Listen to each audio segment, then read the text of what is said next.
Hello, everybody. Hello. Hope you're all doing well today. I hope you're doing fine. Welcome to the I Read a Book Once podcast. I am your host, Dr. Crow, and joining me today is my good friend, the Amish Man. Hello.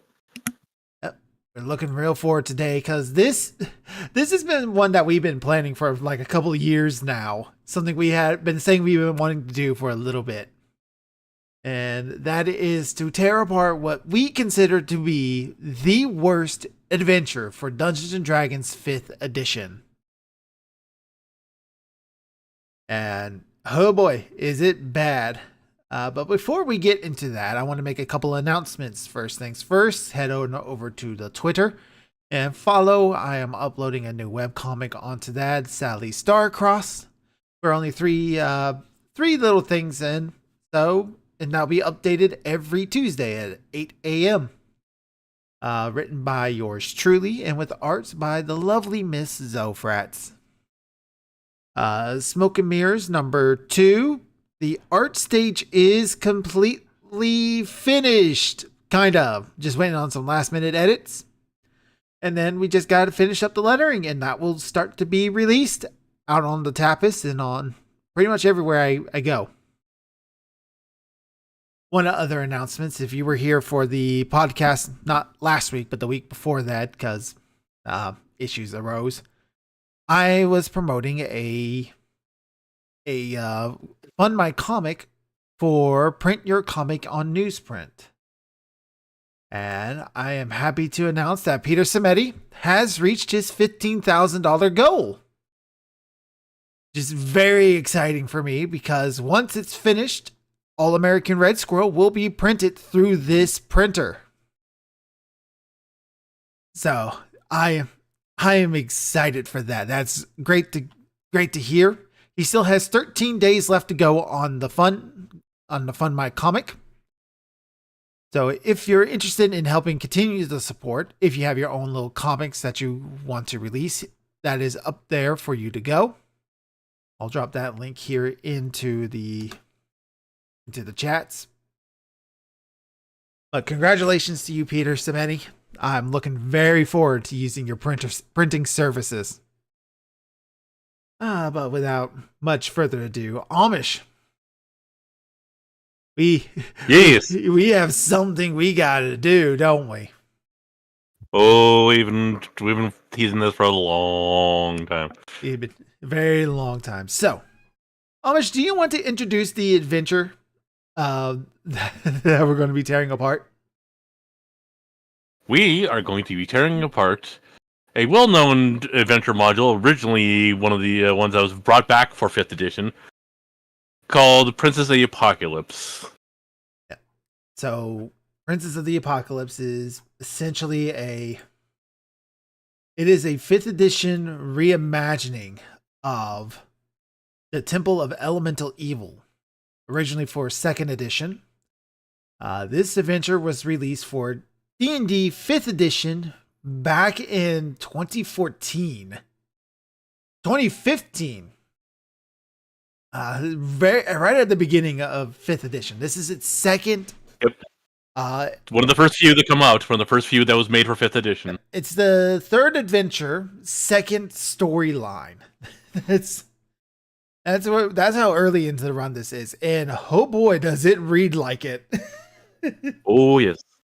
So this was made in part by Wizards of the Coast with help from Sasquatch Gaming, and it's very clearly when you're looking through like what monsters are available for you to fight, what like travel rules and combat additives that you have to put into like things. It's definitely written very early in the playtesting era of 5th edition still. It wasn't proof checked. And yeah, proof checking was definitely an issue, which I believe I heard in an interview with Chris Perkins once before, that Princess of the Apocalypse was just riddled with production issues. Like it had all sorts of problems right from the start all the way to the end. Um, so If I believe correctly, it was at a time period where they were just trying to pump out as many adventure modules for 5th edition as they could to make 5th edition popular, to make it the next, like, okay, everybody go to 5th edition now, and here's all the adventures you can get with 5th edition. And they're just pumping them out one after the other. Everybody abandoned fourth. Essentially what they were doing at the time. Yep. Because fourth edition, leading up into 5th edition, 4th edition had a real bad issue about having a lot of adventures. Right after, like, content. We need everything, like something every month for 4th edition. There's a lot of stuff for 4th edition, and nobody was. It was another one riddled by the open source license. Not so much. I'm just talking about official Wizards of the Coast stuff. That as well, yes. That as well, yes. Yeah, because they were not being shy bastard by either. Yeah, every edition has issues because the OGL, and that it's just like a lot of content.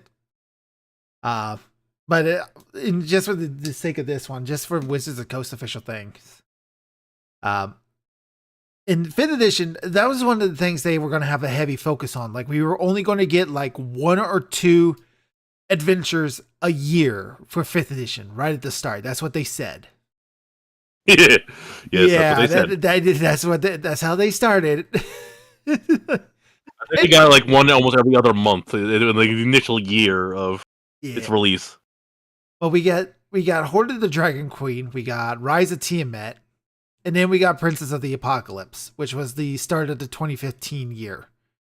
And also that year, I think that's also the year we get Strahd. No, we didn't get Strahd until 2016. Oh, really? Out of the Abyss was the late year release.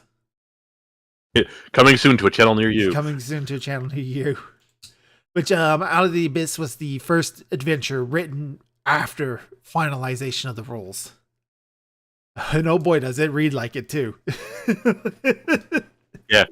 Keep in mind that it was maybe before the finalization of the rules when these were pumped out. Yeah, okay? this one, Princess of the Apocalypse, absolutely is. So, Amish, do you want to give a quick backstory into what we're actually this adventure is about? Right? Do you want to read that, or do you want me to do that? Oh, by all means, you can lead it off, and I'll carry on where we're from there. Right, you know what? I'm going to just read it verbatim from the book. A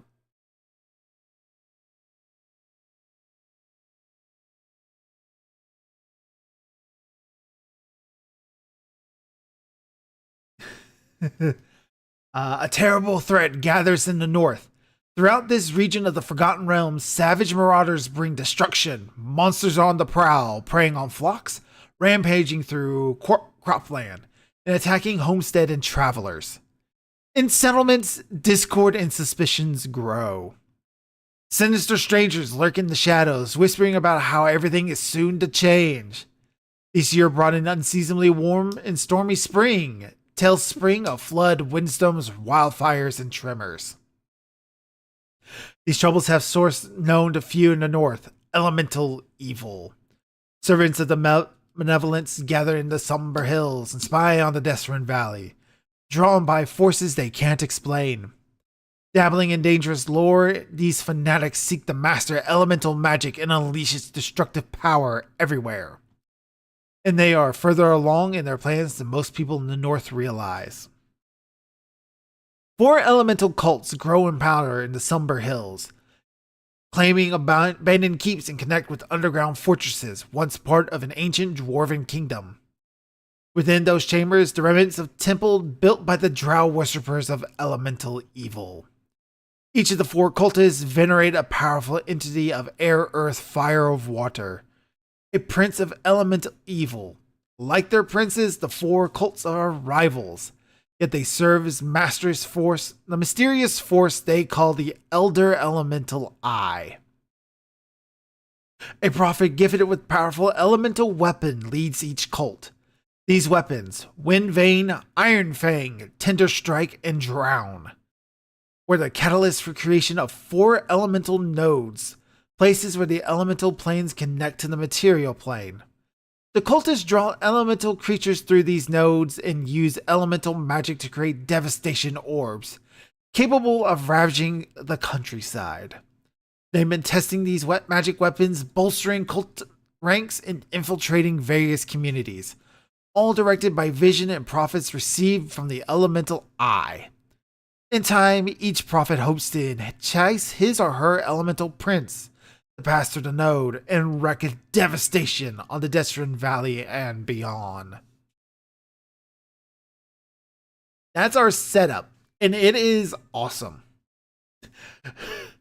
I like the story of this adventure. It's execution that the problem really starts to show up. Yes.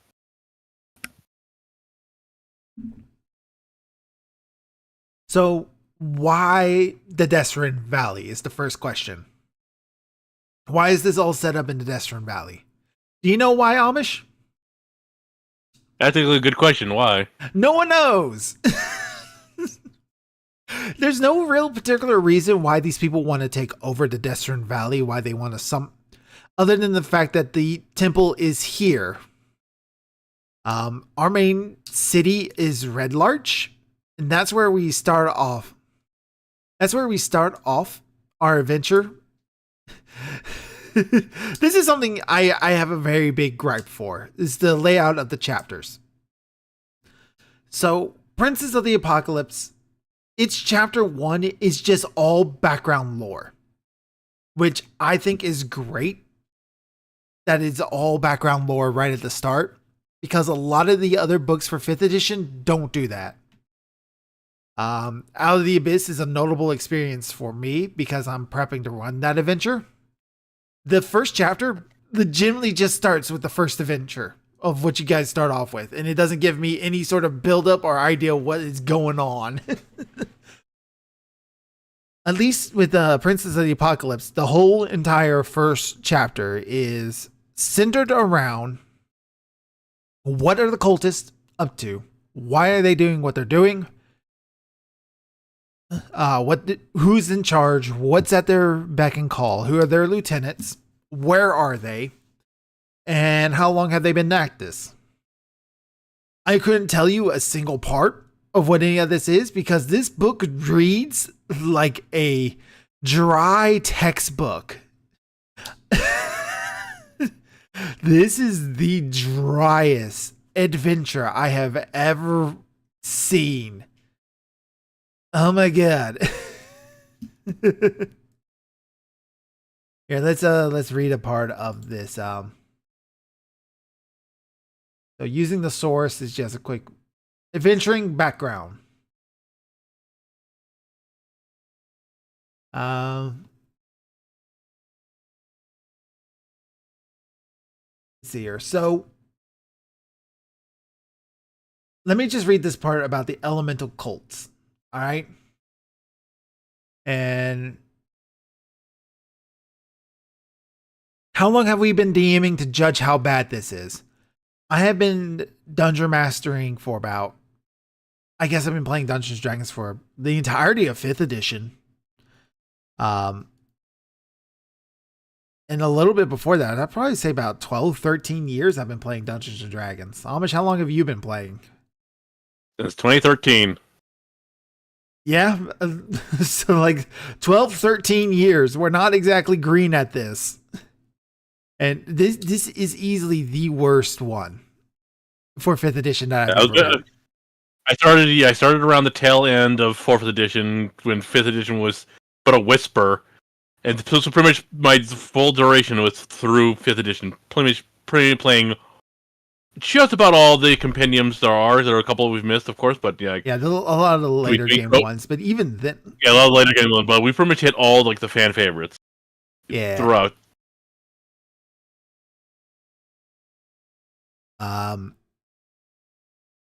So I forget what I was about to do.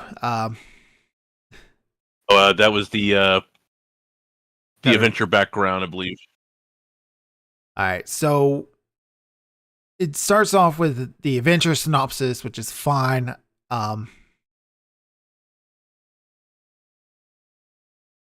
and then it goes into the elemental cults, and then it goes into the background of each one, what their symbols are, their enemies and their allies, what exactly they are up to.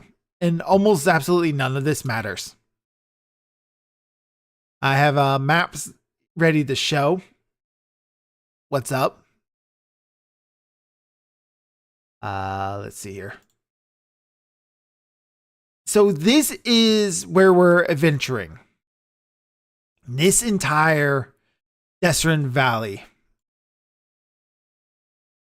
Almost everything north of the Somber Hills and everything south of the Somber Hills doesn't matter.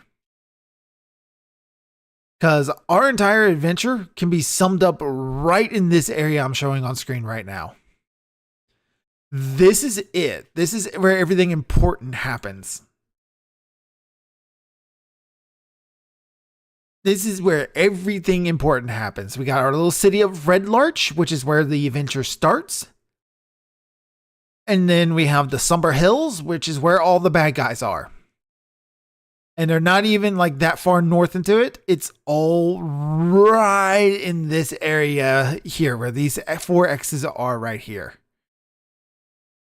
The Scarlet Moon Hall, Feathergale Spire, Sacred Stone Monastery, and Riverguard Keep. That's it. That's all this adventure needs. Everything else is filler. So roughly about, doing the math of real quick, about 30 miles. That's the distance. That's the distance of this campaign, 30 miles. 30 miles. This is supposed to be an overland high exploration area, and everything outside of 30 miles is all optional side questing.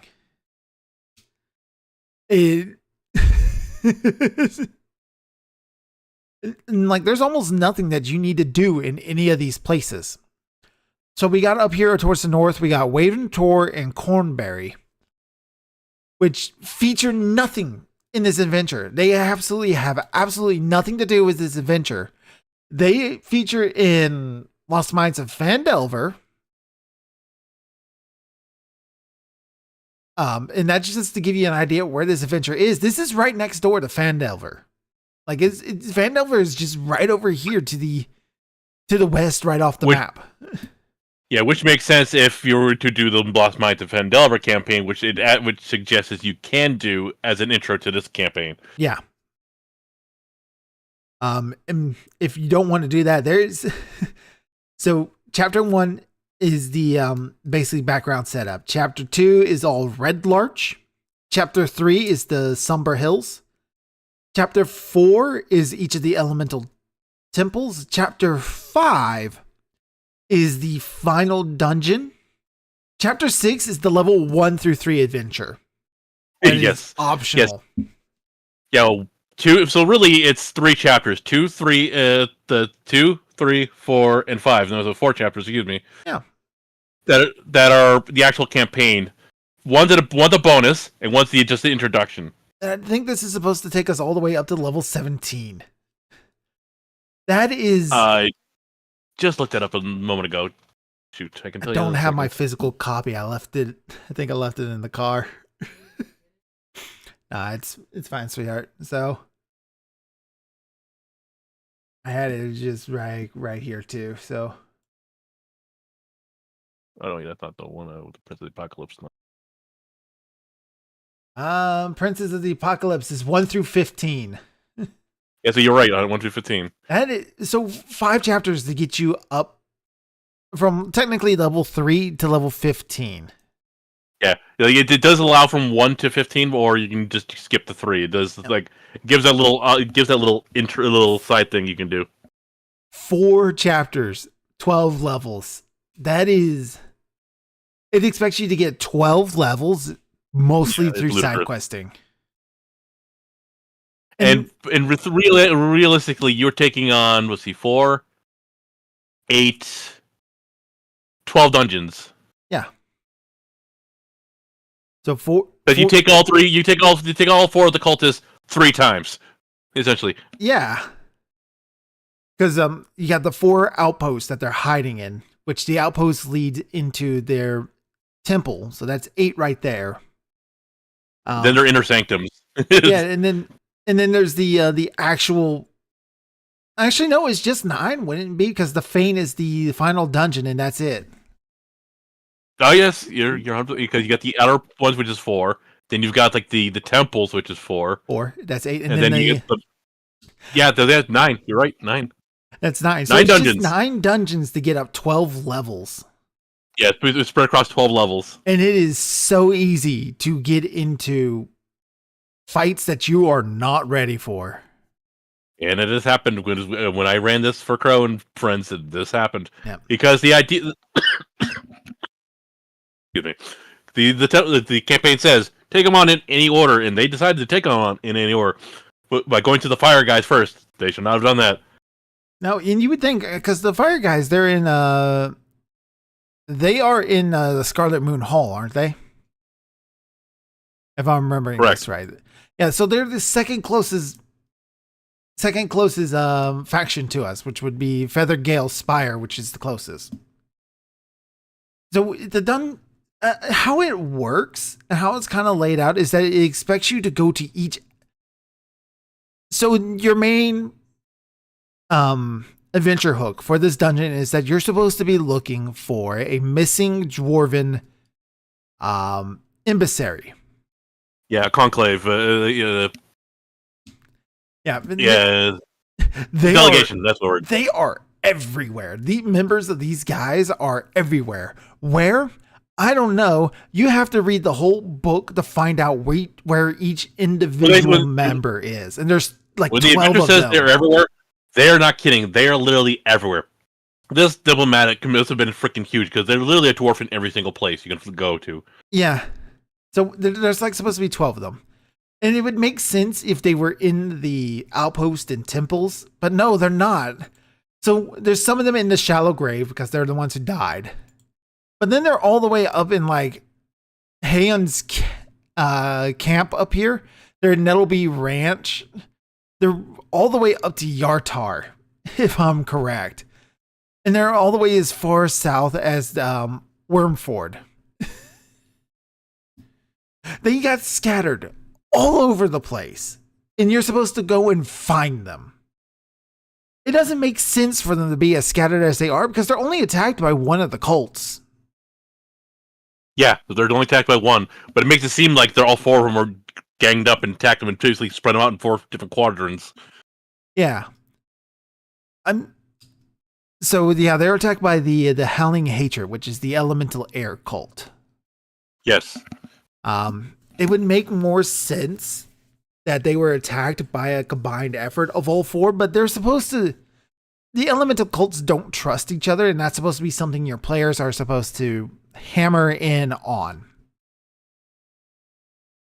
I don't know how they're supposed to use that to their advantage because it doesn't really give a lot of going for it.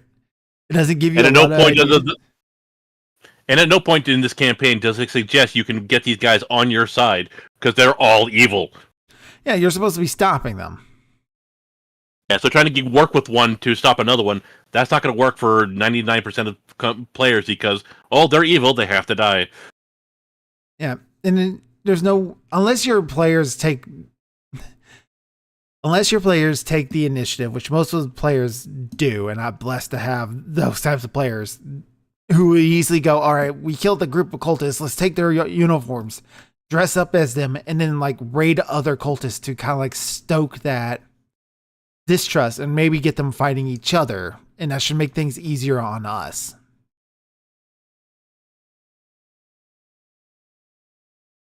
I don't know whether they're supposed to do about that though. So there's also I don't recall if that's something you did. I'm not sure. I don't remember. I don't think we did. I don't remember much of the adventure because I kept having to go away to do stuff during that time period of life. Yeah, fair point. And yeah, there's a lot to not remember, like not good things to remember about this campaign for various reasons that we're now discussing. What little I was actually there for it with you, I just remember it was a constant struggle for you to run it. Yes. Because information is oftentimes hidden. Like I said, this book is dry. It doesn't give you like any notes on how to roleplay people, at least not very well. It is the only campaign I've ever ran across where you are constantly flipping through pages, back and forth, back and forth, back and forth. Yeah, because like I said, like what should be here is with our adventuring hook, there should be a list of like, all right, here's where all our dwarven delegation members are. And that should be your quick reference guide. There's no sort of section while actually in the adventure itself that's like, here's what the relevant information about this place. It's all in that about the adventure section at the start of the book. So you're going to have to flip to that chapter and then dig through that chapter to find the specific part of the adventure that your players are at to get to read what they're up to. There is a point when I was like, what I was listening to other people talk about these things on YouTube and stuff. There's a guy on there who made a huge index of like, how is it, he made a big index of like, here's a quick list information of everything you need to know about the areas that your players are in. And in that review, he said, my players had more fun digging through the Destron Hills north of where they're supposed to be, hunting minotaurs, rather than engaging with the actual cultist.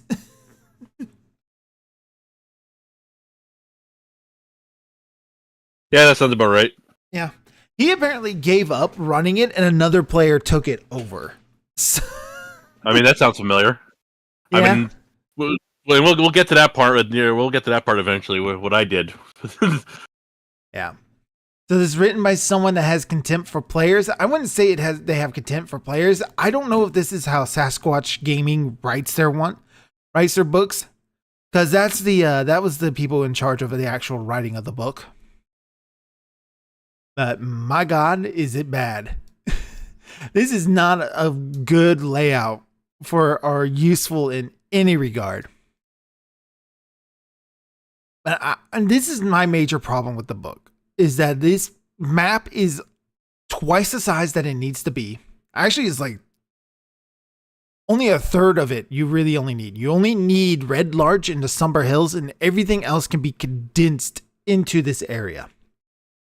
It suffers really bad map drift, because this map is supposed to be about the same size as the Fandale, as the same traveling size as Fandalen. But the grids don't line up properly. Because this grid is measured in 4 miles, but the Fandalen one is measured in 5 mile grids.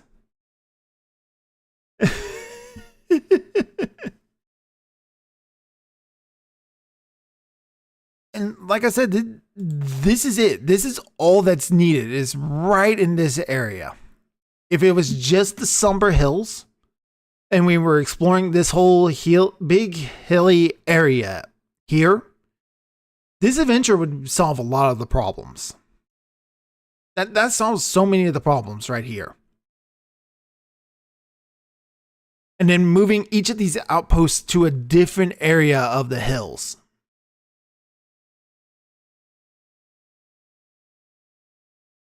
That's a lot of my problems with this adventure. That really sums it up. Outside of the location of the inner dungeons themselves. So, under each of the, under Riverguard Keep, Feathergale Spires, Scarlet Moon Hall, and Sacred Stone Monastery. Under these areas is the Elemental Evil Temples. And under that, connected to them, is this dungeon called the Fane of the Eye. Each one of these dungeons is a single floor.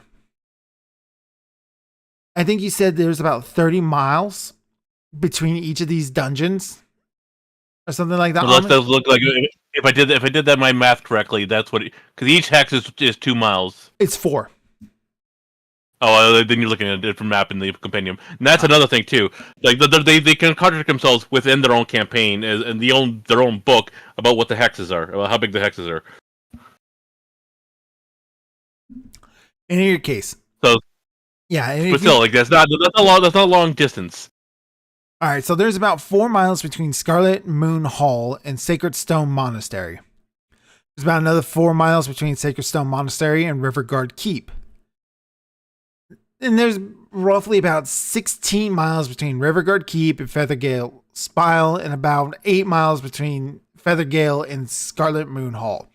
And somehow in the middle of all of this, on dungeon tiles that are about, what are they, 10 feet per... yeah, 10 feet per square. These dungeons will all hook up and connect with one another somewhere else. That is a massive sized dungeon for one single floor. And this is the final dungeon. It's not that big. Yep. This dungeon's not very big.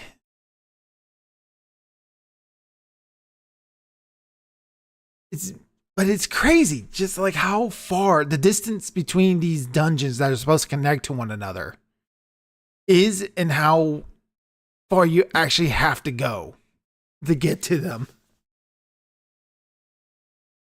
But in any case, man,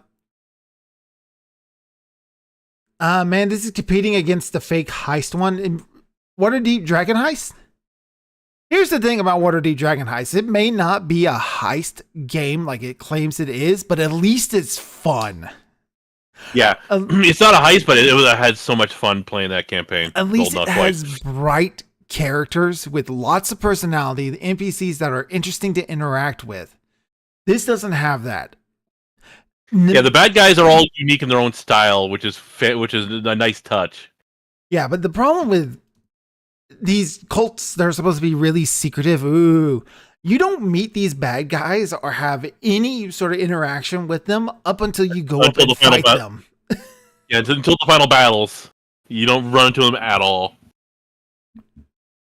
Couldn't tell you any of their names. I remember one of them is a Medusa, and that's about it. Are you talking about the cult leaders, or are you talking about the actual final baddies? The cult leaders themselves, because these are the bad guys you'll be interacting with the most. Is the cults and their leaders. Hang on a second, I can tell you that right now. Just lost it. 1 second. Let's see, Apocalypse goes in the first chapter. Loading. All right, there we are. Oh, there we are. Okay, and I'm gonna butcher these names, so I apologize. You have Erisai Kalanoth, a medium humanoid elf. Erisai is... You have... I think Erisai is the air cultist, right?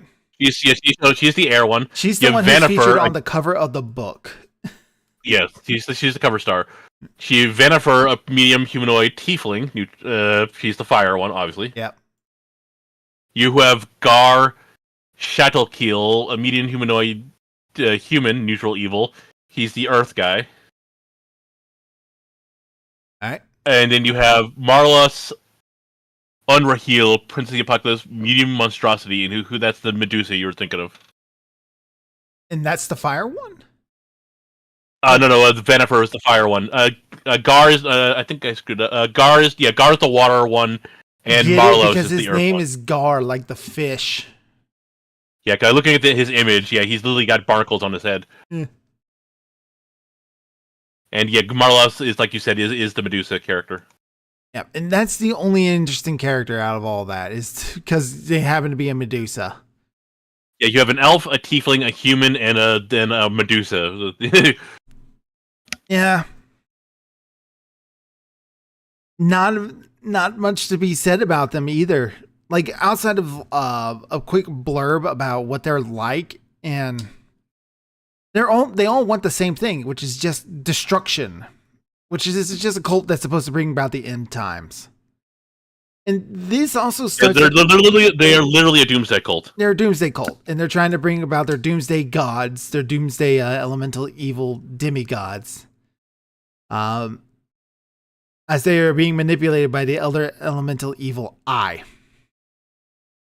This starts off a whole nother set of problems with 5th edition, especially very early on, is that all the adventures in 5th edition for like those first 5 years are we have to save the world adventures. Like, our adventure is here to save Faerun. We're going to save the entirety of Toriel. With the exception of That's basically what happened in the Dragon Heist and not Dragon Heist, or the Dragon Queen Y2K match and all the other early ones. Like, Yep. you're saving the world. So Rage of Dragons, we're stopping the dragons from bringing Tiamat into the world.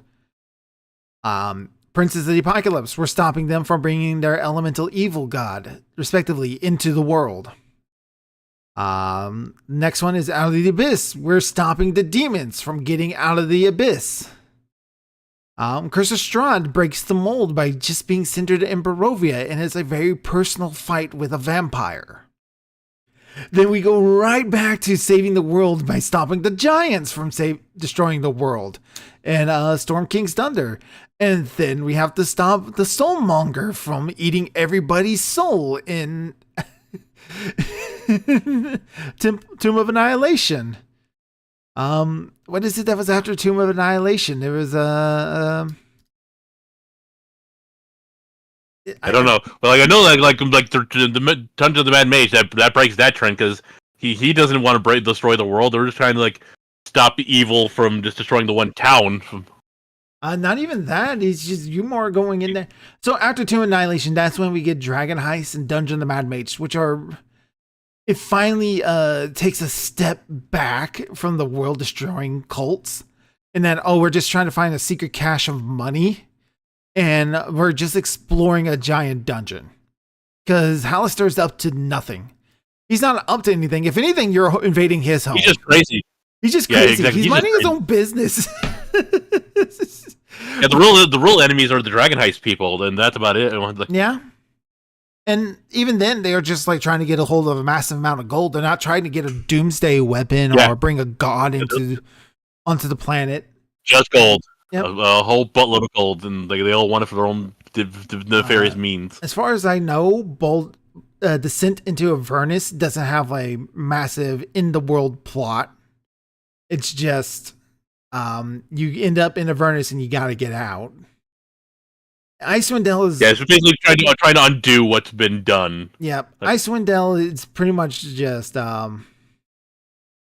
located solely in Icewind Dale. You're trying to save like that whole area, and that's it. Yeah, you're saving a localized area, not I don't know enough about what comes later. All I know is that suddenly we start getting adventure after adventure after adventure. So, like in 2014, we got 3 adventures: Lost Mines of Phandelver, Horde of the Dragon Queen, Rise of Tiamat. 1 starter adventure, 1 storyline at the very beginning. That sounds fine. 2015, Princes of the Apocalypse, Out of the Abyss, 2 adventuring paths. 2016, Curse of Strahd, Storm King's Thunder, 2 adventuring paths. 2017, Tales from the Yawning Portal, 2 Annihilations, 1 adventuring path, 1 collection of older adventures updated to the new edition. 2018, Waterdeep Dragon Heist and Waterdeep Dungeon of Mad Maze, 1 adventure, 1 mega dungeon. Then it changes in 2019. We get the Essentials Kit, which is an update on Lost Mines of Phandelver. We get Ghost of Saltmarsh, which is a bunch of adventures with a nautical theme, updated to 5th edition. Hold on, I need a drink of water.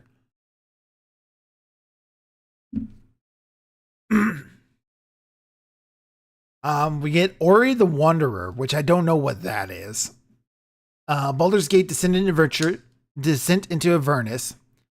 One adventuring path, and then Eberron Forgotten Relics, which is a whole new setting being introduced to 5th edition. And then 2020, we get Theros, which is another setting, and Icewind Dale, which is another adventure. And then we go get 4 in 2021, 4 in 2022, 3 in 2023, and then 4 again in 2024. What happened? Why suddenly we get so many? It doubled. And these books are expensive. These books are like $60 each. Yeah. Yeah. It sounds like Hasbro's like, we need more money. We need a lot of money. Like the pandemic had happened, and then suddenly they realize how much money they're making off of all this. If I remember right, in 2020, D&D was the only Hasbro product that actually turned a profit during the pandemic. Yep, So because he couldn't play Magic. yeah, yeah, yeah. So you're right, Proton Soccer. This is T2, Temple of Elemental Evil. It's an update to 5th edition, and it does it so poorly. In the original Temple of Elemental Evil, the main bad guy turns out to be Zagutmoy, who made up this whole cult in an attempt to bring herself into the material world. Spoiler warning for in a 30-year-old adventure, probably 40-year-old adventure, actually. Proton Soccer's probably going to correct me. I believe that's what the original adventure was. In this one, we actually have the Elemental Eye, which is going to try to, I don't know. It's never clear what the Elemental Eye wants in the adventure. If you're aware of like the secret, if you're aware of like the secret lore that's been going on in books and stuff, it's actually Theris Dune, like this ultimate evil that wants to just create apathy and destroy everything. But I don't know. I don't know how you're supposed to tie that in as a dungeon master. It doesn't give you any sort of source. You have to read a bunch of novels to get that sort of stuff. Or just watch a YouTube video by Mr. Rex who went over it.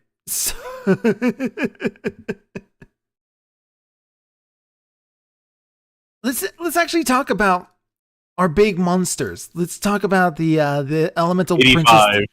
Yep, the elemental princes themselves. So 40 years, you're... I'm sorry? It was 85. 85, 40 years. Jesus. That was 12 years before I was born.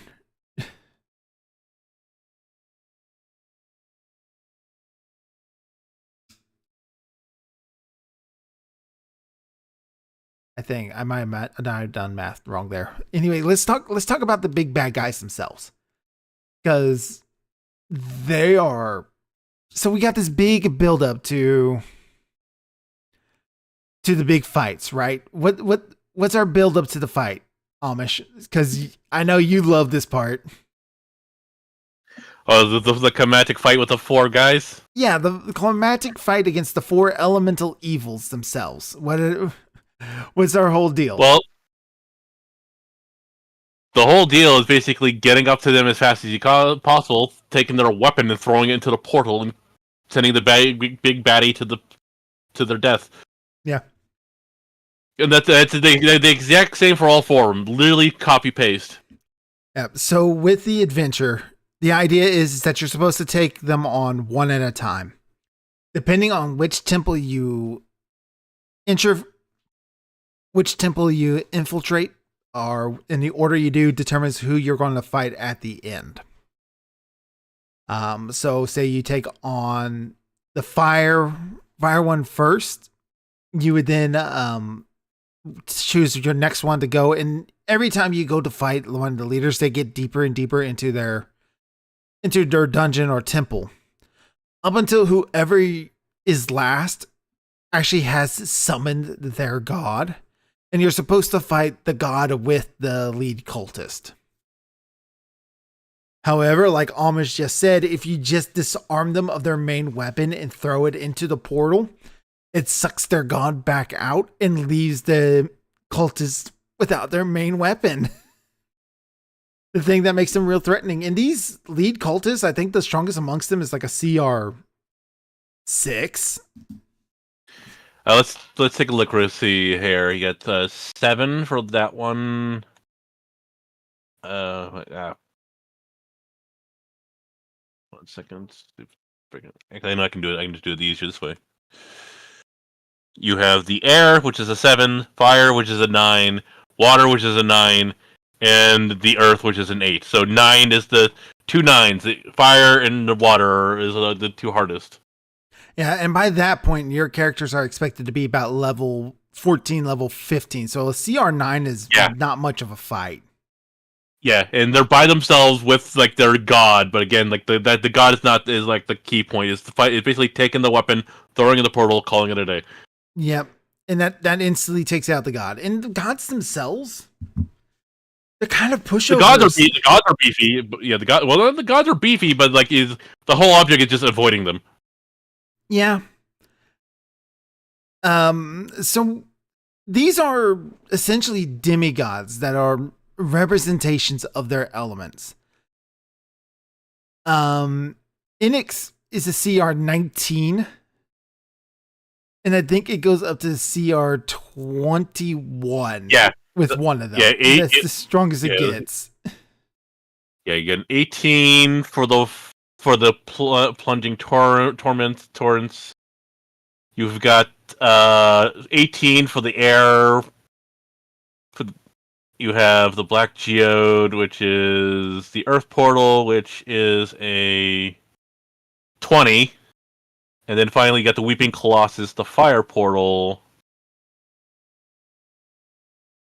with Imix, who is a 19. So 20 is the hardest. Yeah. So to give you an idea, 18 to 20 is the range of the biggies. And again, like the whole idea is basically getting to the said humanoid, taking the weapon, throwing the portal, and calling it. And they as soon as that happens, instant boom. No save, no nothing. They banished. And with how 5th edition does favor players in combat, with how 5th edition really does favor the player in terms of combat, you have to try really hard or be really good with tactics. Let's say like you have your standard 4-player team in like this adventure, all right? Yeah, and we'll say you got a fighter, a rogue, a wizard, and a cleric. You know your basic. Not even classes, but just like 4 players. Yeah. And again, the final battle is the main bad guy, by themselves with their god. So you gotta hope one of those two rolls higher in the initiative than the players. Because if the players get even a turn, it's already over. It's already over, especially if it's somebody who's way stronger and can disarm easily. Yeah, like either like a strong barbarian or somebody who has whole person or various other spells they can use. Yeah. To instantly wrench the weapon from the item and then just one good throw, boom. And again, the portals are not small; these are big creatures. These are big creatures, yeah. So the DC is not is like the DC is like 10 at best. Yeah, and to give you an idea of how weak these demigods are in comparison, they have most of the demon lords should be about the same strength as them. The weakest of the demi lords, the demon princes in Out of the Abyss, none of them dip below 20. Yeah. And we got like the weakest of our like elemental representations below 20.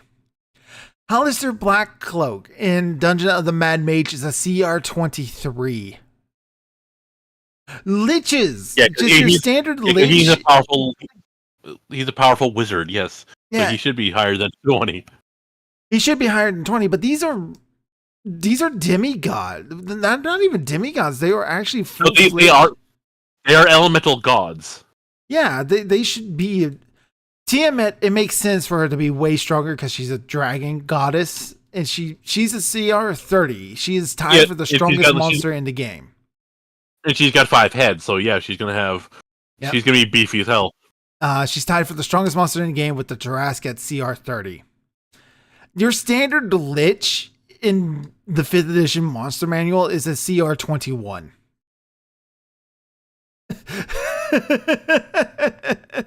And again, they have such things like, power word kill and all those like really powerful wizard spells that can really do a lot of damage. Onyx is the weakest of these 4. I remember that. And he's CR 18, and he's really nasty if he's standing in your whole area because he can stand in your squares because he's made of fire and he's burning everything consistently. Yeah, that's the whole thing. Like 3 of the 4 of them have like an AOE based attack. Yeah. So if you're within like 20 feet of them, you're either getting drowned by the water one, you're being swept around like a tornado in the air one, or you're being burned to death by the fire one. The earth one doesn't have any shtick to it. Yeah, but every time he walks, it causes an earthquake. So yeah, that's the only thing with him is that when he moves, it's difficult terrain because he can knock you on your ass basically. The problem with Enix specifically is that he is fire. And 5th edition fire is so weak. It is compared to again. Remember, this is a 2nd edition campaign that they transformed to 5e. Yeah. So 2nd edition fire. Oh yeah, so much more different than 5th edition fire. Yeah, but so he has no way to bypass any sort of fire resistance, which is incredibly easy to get a hold of in this adventure. He has no way to get past it, no way to. Again, if you have players who know their stuff, well, like players I play with, they're gonna know. Okay, we're in a fire temple. Gee, potion of fire resistances, and then Imix is useless. Yeah. I'm going to look him up real quick. Potion, or like you go to the water temple, potion of water breathings. He is useless. Like, all right.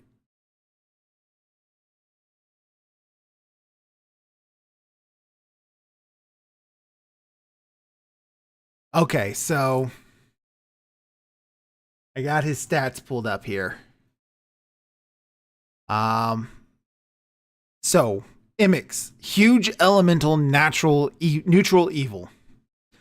He has an armor class 17, so he's really easy to hit. That and at level 15, they should be hitting that pretty consistently. Yeah. Not to mention both his intelligence and wisdom are in the tank, so attacking those two should not be hard. Yep. Hit points 325. He's got a pretty good, decent amount of hit points. So he is tanky. He has a speed 50, fly 50, so he's fast. Strength 19, dex 24, con 22, intelligence 15. He's got a +2. It's not bad, but for a demigod, it should be because you consider the rest of them are in the 19s or 20s. It should be up there too. Wisdom 16, charisma 23. The dex, the con, the charisma, the strength, that makes sense. The int and wisdom, I guess it's because he's elemental evil. He's supposed to be wildfire incarnate, right? Yeah. So he's more of a force of nature. That's the idea with them. But still, damage immunities, fire, makes sense. Poison. That's it. Yeah. He's immune to fire and poison. That's it. Damage resistance, bludgeoning, piercing, and slashing from non-magical weapons. And by this point, you're definitely going to have magical weapons on your hands. Oh, yes. So there's nothing else he's resistant against. There's demigod. He's shoving. He's taking everything you give him, so long as it's not the obvious fire or poison. Condition immunities: charmed, frightened, paralyzed, petrified, poisoned, prone, and restrained. So pretty much all of them, all the normal immunities. You can still grapple him. What? No. He's made of fire, crap, but you can grapple him because they grappling. didn't think of that. Well, I mean, you'd be stupid to try to grapple him, but yeah, you could. Obviously, he's going to be doing fire damage as you hold on to him, but it's. But you could do it. Yeah. Since his blind sight 120 feet. Technically, he can't see in the dark. Not for a great distance, no. This is such a small nitpick for me. He can't see in the dark. He's made of fire. He's going to be lighting up everything around him anyway. So exactly. So I mean, imagine that kind of like negates it. So I know, but that's just funny to me. Yeah, they put that in, but it's kind of but it's just stupid.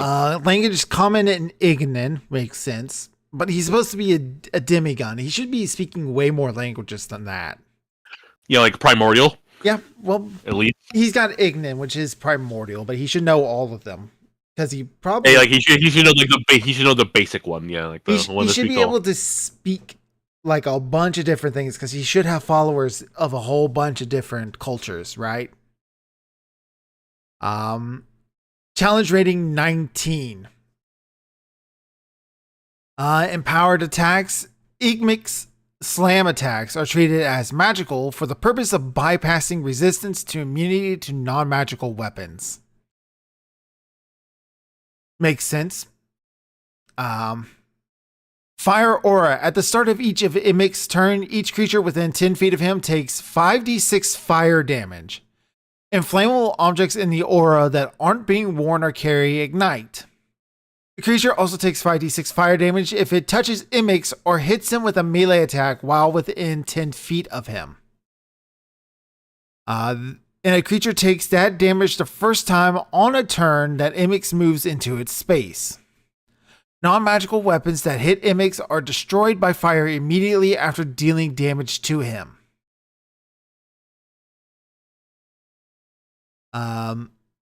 I would have just straight up made him immune to non-magical damage from non-magic weapons. I would have. Yeah, I mean that makes sense. Yeah. Fire form, Imix can enter a hostile creature space and stop there. He can move through the space as narrow as 1 inch without squeezing if fire could pass through that space. Illumination, Imix sheds bright lights in a 60-foot radius and dim light for an additional 60 feet. 3 legendary resistances, and he has some spell casting. He can cast at will, Fireball, and Wall of Fire. And 3 times a day he can cast Firestorm, Haste, and Teleport. And he has advantage on saving throws against spells and other magical effects. He's not a pushover. Especially at will Fireball. But he doesn't really seem to be like pumping out the damage you think he should be. Because getting fire resistance is incredibly easy for players. Yeah. They will take those spells. They will be ready for this. Yeah, because they're going to know they're going into that, and then they're going to prep those spells, buy those, because those are potions that are regularly usually available for purchase from various towns and stuff like that. Actions he can do in combat. He can make 2 slam attacks or 2 flame blast attacks. Slam, melee weapon attack, plus 12 to hit, reach of 10 feet. 1 target, hit, it does 2d10 plus 7 bludgeoning damage plus 5d6 fire damage. Flame Blast, range spell attack, plus 12 to hit, range 250 feet. 1 target does 10d6 fire damage. So basically it's a single person fireball. A pretty hefty one too. Summon elementals. Imix can summon up to 3 fire elementals and lose 30 hit points for each elemental he summons. Summon elementals have maximum hit points, appear within 100 feet of him, and disappear if he is reduced to 0. So he has ads. He is very much a kind of like, he moves around a lot in the battlefield because he's going to be wanting to set you on fire as often as he can. He's going to be in your spot. He's going to be dropping fireball on himself all throughout this whole battle because all his side of things is immune to fire damage. Legendary actions. Heat Wave. Imix creates a blast of heat within 300 feet of himself. Each creature in the area in physical contact with metal objects take 2d8 fire damage. Each creature in that area that isn't resistant or immune to fire damage must make a DC 21 Constitution saving throw or gain 1 level of exhaustion. That's nasty. Yeah, again, with if you have any fire preparation, that is null. The damage is still there, but the whole secondary point just doesn't happen. Yep. Teleport. He magically teleports up to 120 feet to an unoccupied space he can see. Anything he is wearing or carrying isn't teleported with him. And in case someone's grappling him, he can just like boof out. Yeah, he'll just teleport away. So Imix causes 1 creature he can see within 30 feet of him to burst into flames. Spontaneous combustion. Yep. The target must make a DC 21 Constitution saving throw. On a failed save, the target takes 20 d6 fire damage and catches fire. A target on fire takes 3d6 fire damage when it starts its turn and remains on fire until it or another creature takes an action to douse the flames. On a successful save, the target takes half as much damage and doesn't catch on fire. That's kind of... It's brutal, but he can only do that once per round. It would take up all 3 of his actions to do that. Yeah, so you can only do that once per go around. Yeah, which is brutal, but not the worst because he can't do it. He can't do it more than once. So pretty much what he's going to be doing throughout most of this is he's going to do Heat Wave, and then he's going to teleport, or he's going to do Heat Wave 3 times. He's going to be standing in your spot. He's going to want to be like right up in you, but he doesn't have the armor class to support that at this late of level. His whole thing would be basically getting at a distance and constantly throwing fire. Yeah.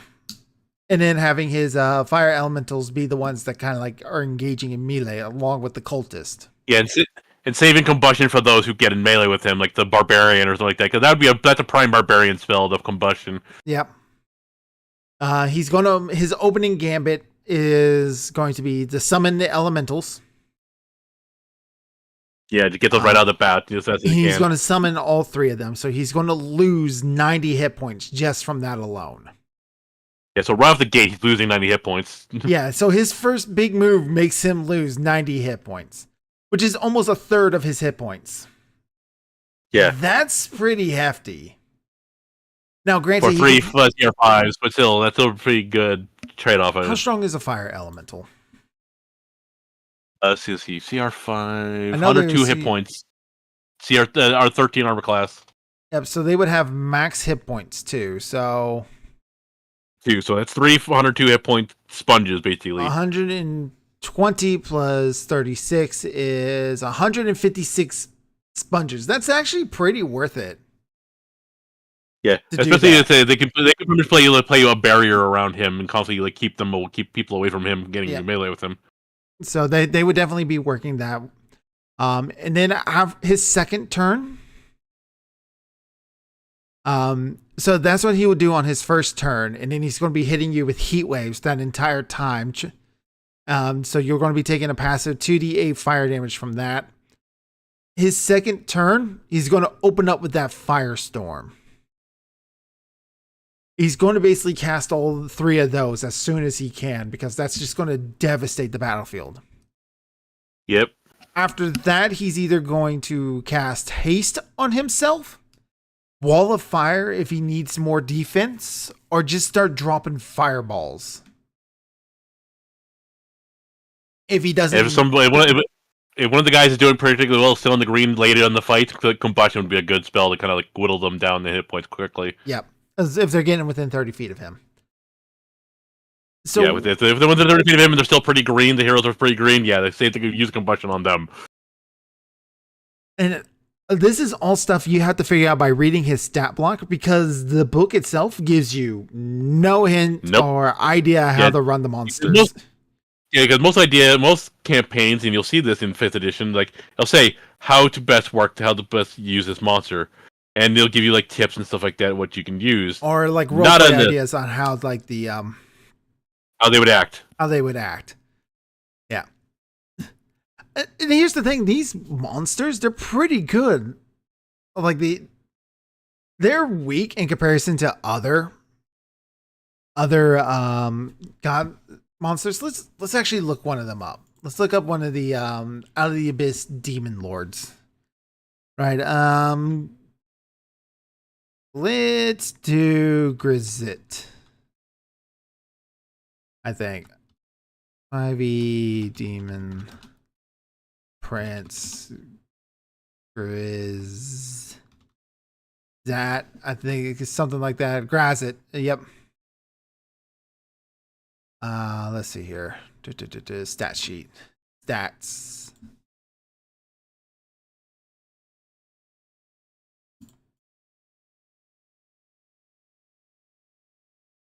Come on, load here. All right. So here is what is this? That doesn't seem right.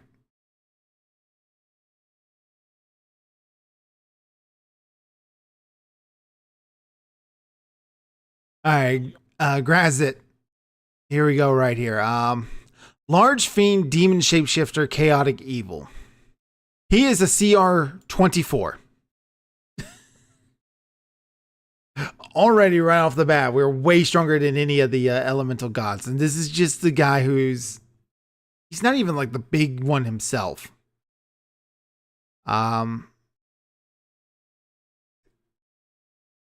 So AC 20, HP 346. So that puts him about par in terms of HP with Imix. He's got about 20 more. But his armor class is already 3 better. And that's a big deal. Those 3 points mean a lot. Resistances to cold, fire, and lightning. He's immune to poison, bludgeoning, piercing, and slashing that is non-magical. Charm, exhaustion, frightened, and poisoned. Hey, Hex Harper, thank you for the raid. Thank you. Give you a quick shout out.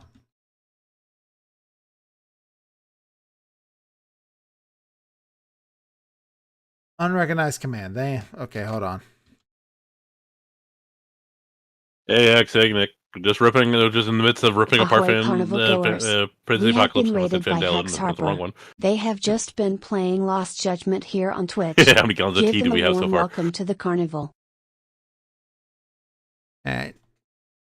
So let's just go straight to the attacks. So Wave of Sorrow is his great sword. Plus 13 to hit, reach 10 feet, does 4d6 slashing damage and 3d6 acid damage. He can magically teleport with any equipment he is wearing or carry to up to 120 feet into an unoccupied space he can see. Legendary action, he can make an attack with a sword. Dance My Puppet, he can charm. One creature charmed by Grazit that he can see must use its reaction to move up its speed as he directs. He can cast Crown of Madness or Dissonant Whispers. Or he can teleport. And then he has layer actions, something that these guys don't have. So No, Imix has layer actions. Imix has layer actions? It's not on his sheet here. It's not on his thing, but it's in the actual. I actually need to get the physical book in front of me. That's what I need to do. Let's see here. It's right under his stat block. Layer actions. Any fires in the lair flare up drastically, quadrupling in size. For example, a fire blazing in a 5'5" area expands to a 10'10" area. That's not quadrupling. Pools of steam of lava or other molten materials are also affected. Creatures caught in the area of an expanded fire are subject to the normal damage for entering or being in the fire. Creatures caught by a sudden flood of lava must exceed a DC 20 strength saving throw or be knocked prone in addition to the normal damage from contact with molten rock. Number 2. A thick cloud of black smoke and burning embers fills a 40-foot radius sphere within 120 feet of Imix, lasting until initiative count 20 on the next round. Creatures and objects within or beyond the smoke are heavily obscured. A creature that enters the cloud cloud of embers for the first time on a turn or starts its turn there takes 3d6 fire damage. And lastly, a wave of searing heat fills in the lair in a 300-foot radius around Imix for an instant. Each creature other than Imix in the area must succeed on a DC 15 Constitution saving throw or take 1d8 fire damage.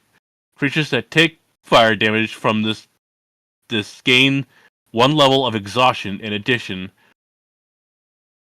there is a 50% chance that any container of fluids held or carried by the affected creatures, for example, a magic potion, is destroyed. That's what you can do for layer actions.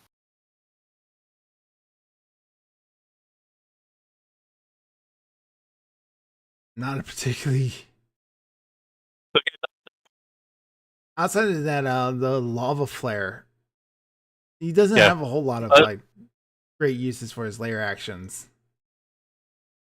I like how they say, quadrupling, and they say a 5'5" square to a 10'10" square. That's not quadrupling. that's It's not. that's doubling. That's not quadrupling.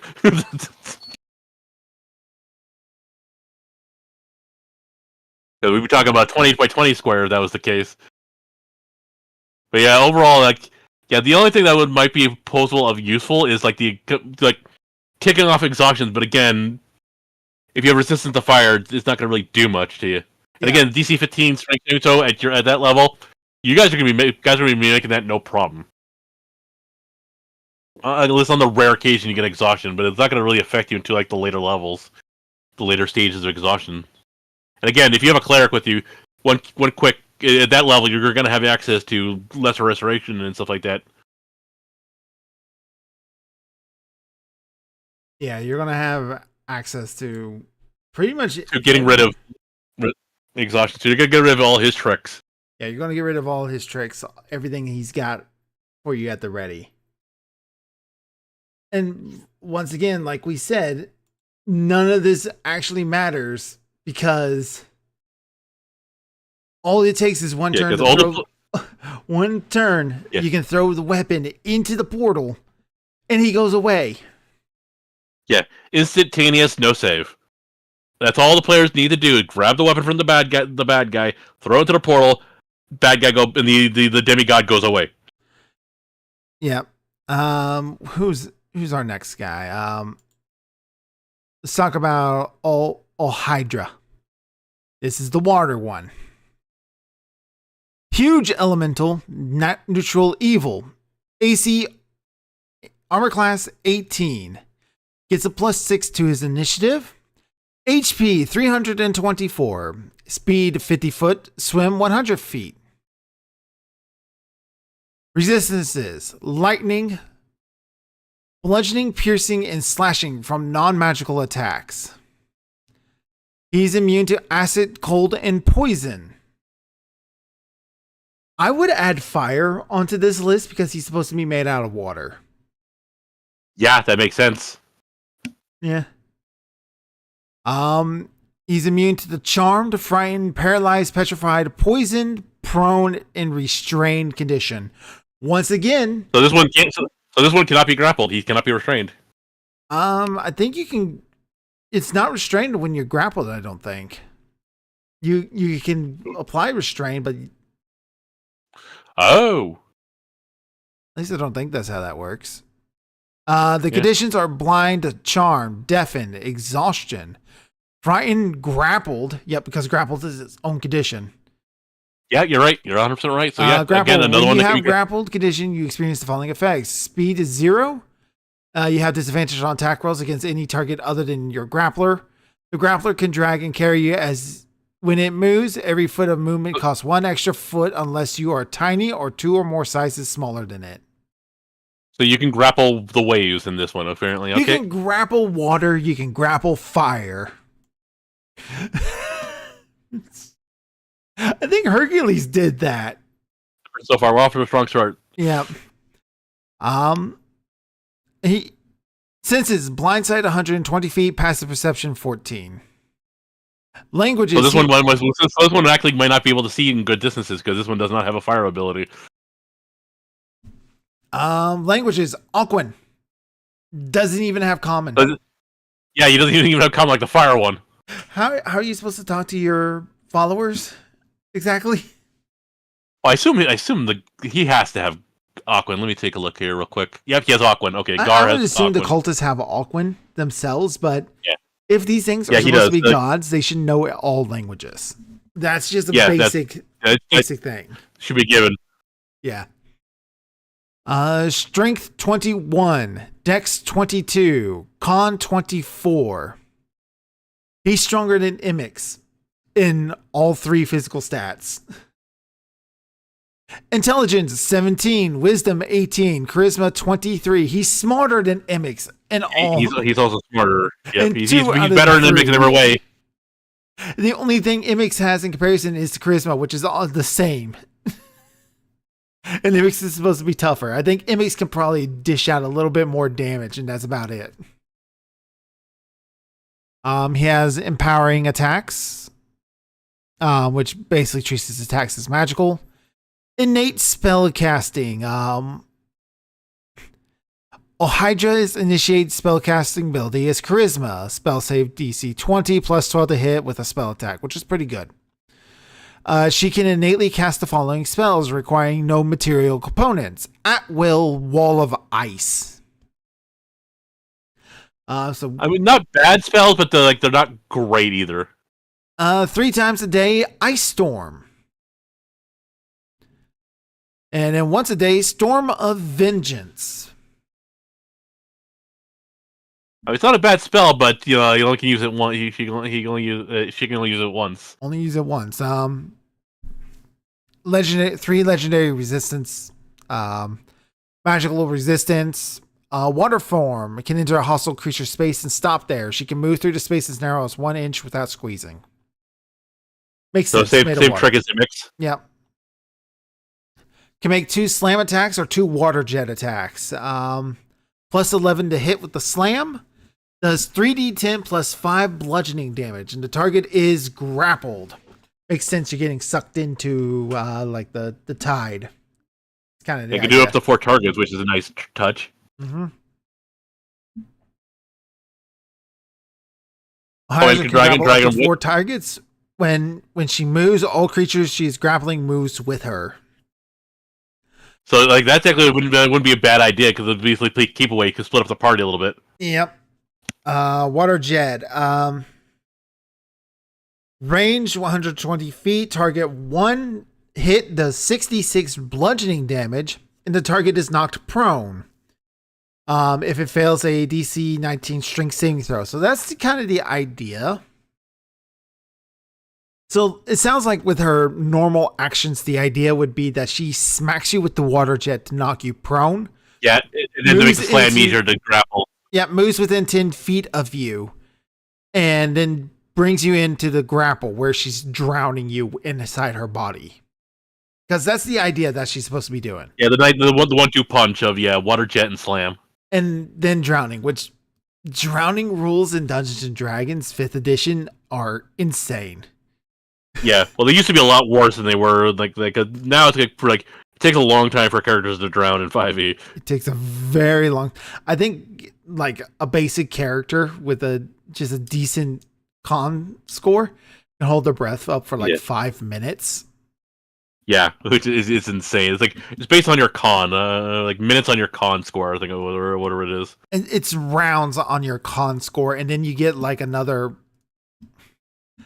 Like you start suffocating, and then it becomes weird and hard to track and doesn't make any sense, which is why nobody does it. Yeah. It is incredibly hard to kill somebody by drowning, which is supposed to be her main thing. I'm actually going to look up drowning rules real quick. I'm going to look them up. All I know is like when you're brought to 0, you instantly start drowning. So basically, you instantly start losing death saving throws. All right. You gotta drop 0 hit points first. Drowning. After 1+ con bonus minutes of holding your breath underwater, you fall unconscious. You're not gonna drown anytime soon. So even if you have a remotely decent con. Your hit points fall to 0, and then you can survive for a number of rounds equal to your Constitution modifier, minimum 1 round. After that, you begin making death saves per the standard rules. However, if you become stable, there is a problem. You are still underwater and can't remain stable, so you must start making death saving throws again. This continues until you die unless you are saved in some way. So that's the first problem, is there you're after 1+ con minutes of holding your breath. That's such an easy fix for drowning, because that's her main mode of killing you, is drowning you. Because otherwise she's pulling you into her body where you Well, first off, the first people who are going to get pulled in are the fighters, the frontline fighters who actually want to be in melee combat. So you don't want those in your body. No. No, you would want like the wizards and the archers who are supposed to be in the back. Yeah, the sponges. Yeah.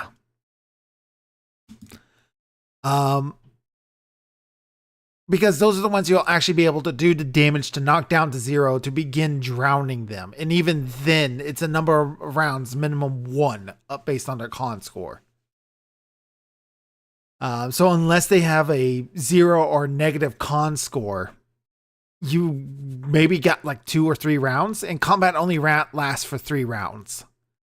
It's always, no matter what you do, assume the combat's only going to last for 3 rounds. Again, this guy has 324 hit points. So it's probably going to have less because she also has the summon elementals. She can summon up to 3 water elementals and lose 30 hit points for each of them. She can do the same thing. Yeah. And she's got less hit points than Imix does. She doesn't have hit points really to spare with this strategy. And her is only 18 as opposed to Imix is 19. Yeah. Even though they would have maximum hit points, she's almost like she's built not to get into melee combat, but her attacks are to get into melee combat. Well, I think of her like the way you should play her is staying at range with the water jet and then basically knocking people prone and then scooping them up and GTFOing. Yeah, that's kind of like the idea. It seems like that would be like how you want to play her, is that you knock somebody down, grab them, run away. That's the idea, it seems like. Her legendary actions: Crush. One creature that Ohydra is grappling is crushed for 3d10 plus 5 bludgeoning damage. Okay, that's pretty good while she has them. She can keep doing that and basically just keep destroying the ones they have grappled. Yeah, just straight up damage. That's great. So she does that on her off turns, and then when he comes back around her, slam twice on that person. Good luck trying to get one person separated like that, because the moment you do that, players from personal experience don't like that. Nope. They will abandon every other minion on that battlefield to go after the person who's about to die. Again, like the MX fight, there's only one other minion in this fight. Yeah, there's only the cultists, because you fight the lieutenants, the lead cultist lieutenant before this. Like that's the soft opening into this. Yeah, and then it's just the main guy by himself with the Ohydra. Hi, Marty. He's over on Twitch. Oh, you can't hear Lori. If I share screen, you'll be able to hear Lori from there on. So,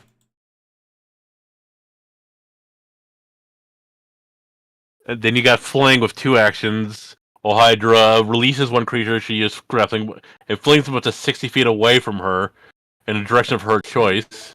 Yep. So you got somebody that she doesn't really want in her anymore. She can just toss them. In water to acid, Ohydra transforms her watery body into acid. This effect lasts until her next turn. Any creature that comes in contact with her or hits with a melee attack starting within 5 feet takes 2d10 acid damage. Any creature grappled by her takes 4d10 acid damage at the start of her turn. That actually would be a not bad idea to start like as soon as you start summoning the Hydra, summoning your elemental buddies, do the water to acid, and literally just glom everyone.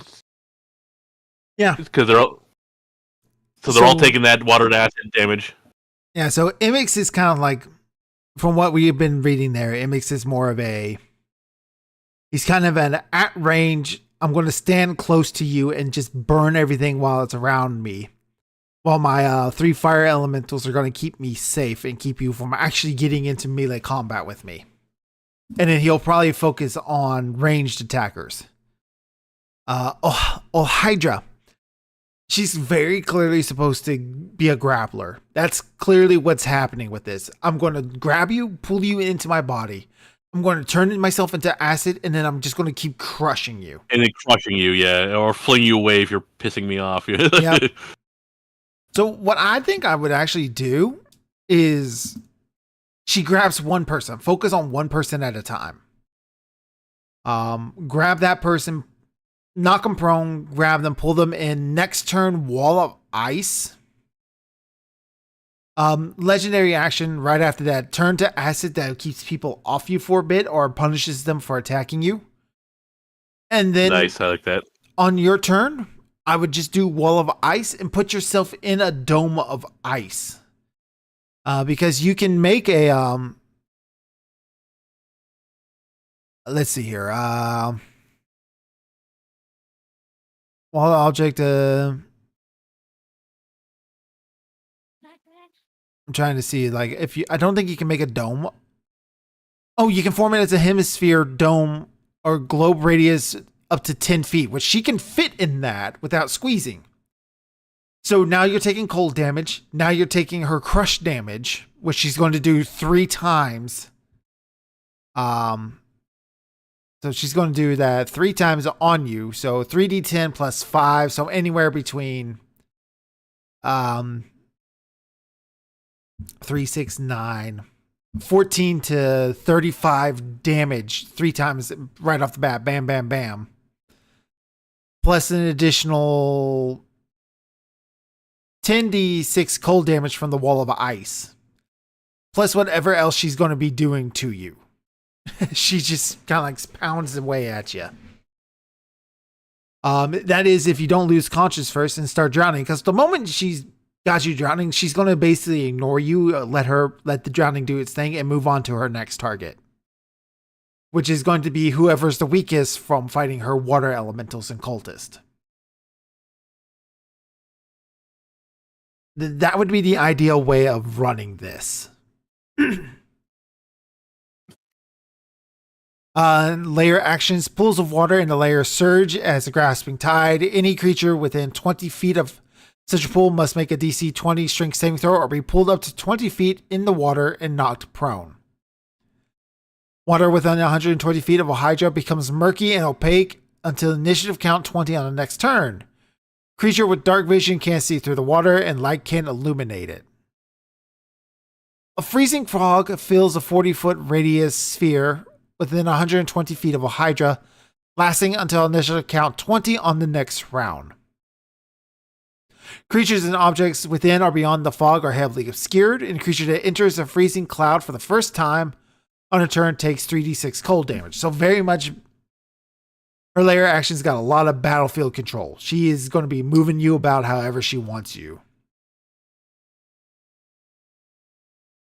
That's kind of like what I'm seeing here. So she's kind of like single target, bring you in maybe 1 or 2 targets, and then let heavy melee guys handle you. It'd be handled by her water elementals.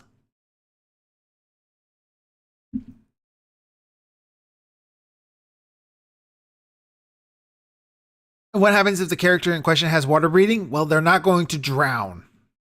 So now that's the biggest problem with fighting her, the drowning, done. You don't have to worry about that. Which if you're going into this fight, why would you not bring water breathing? Again, yeah, it makes it completely useless. Not completely useless, because she's able to pump out some damage. But yeah, you're going to want the acid and all that other stuff, yeah. You're going to want to hope it's not a melee combatant that you get first, Ohydra. Because those wizards and spellcasters in the back, they're going to be well guarded. Oh yeah, that's for sure. So that's it. Other than that, she doesn't have a whole lot. She's pretty one note, and noticed that about both of them so far. Yansibin. This is the air elemental guy. Huge elemental, neutral, evil. Armor class 22. That's a pretty decent armor class right there. I would actually give that armor class to Ohydra. if she's supposed to be doing this grappling thing. Here's the problem with this. He has 283 hit points. Yeah, he's the weakest by far. Yep. Speed 50 feet, flying 150 feet. Strength 18, Dex 24, Con 24. So he's about even with the other two. Intelligence 16, Wisdom 21, Charisma 23. Resistances. He has resistance to cold and fire.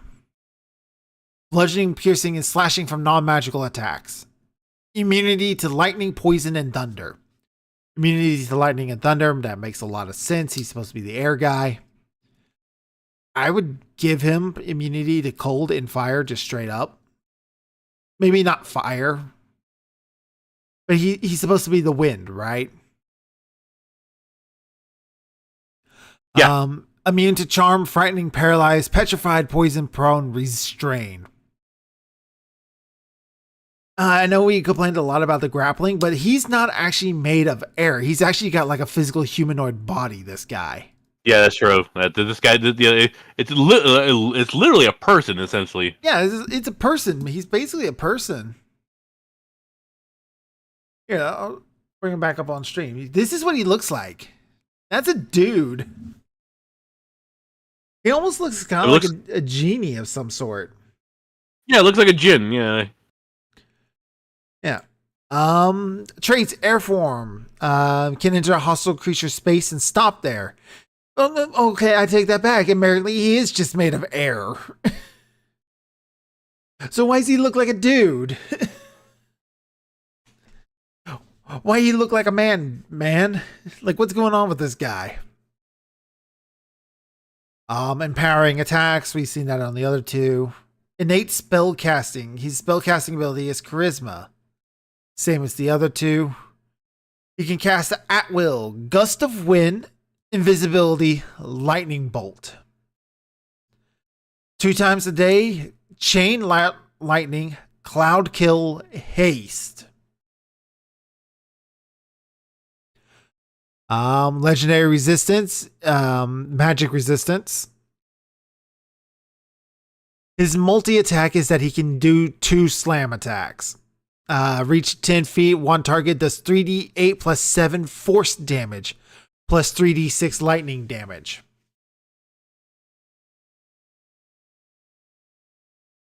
It's not exactly a very strong attack. No, for someone with that CR, no. He can do a thunder crack, which recharges on a short or long rest. I don't know when a boss like this is going to get a short rest, but okay. Yeah, exactly. That's the one that's always confused me about these things. Like, do they really think that these guys are going to be able to get like 30 minutes? I guess if you retreat and take a 30-minute rest, they also get one. He unleashes a terrible thunder crack in a 100-foot radius sphere centered on himself. All other creatures in the area must succeed on a DC 24 Constitution saving throw or take 9d6 thunder damage and be deafened for 1 minute. On a successful save, a creature takes half as much damage and is deafened until the start of his next turn. He can change shape. He polymorphs into a medium humanoid. That's why he looks like a dude. While in polymorph form, a swirling breeze surrounds him. His eyes are pale and cloudy, and he loses the air form trait. He can remain in polymorph form for up to 1 hour. Reverting to his true form requires an action. He gets the same summon elemental thing, but with air elementals this time. God, he loses almost half his hit points by doing that. Yeah, it's almost like not worth it because he loses half his freaking hit points. At least not worth doing all 3. No, that's for certain. And he definitely doesn't have like the damage to back this up. Because that slam, that does not do a lot of damage. That thundercrack, unless his cultists are down, and that's something he would do kind of like to... I don't know if he would do that as an opener. Because if his things are not immune to thunder damage, they're going to be affected by that. If not, they're just going to be deafened if they're not immune to being deafened.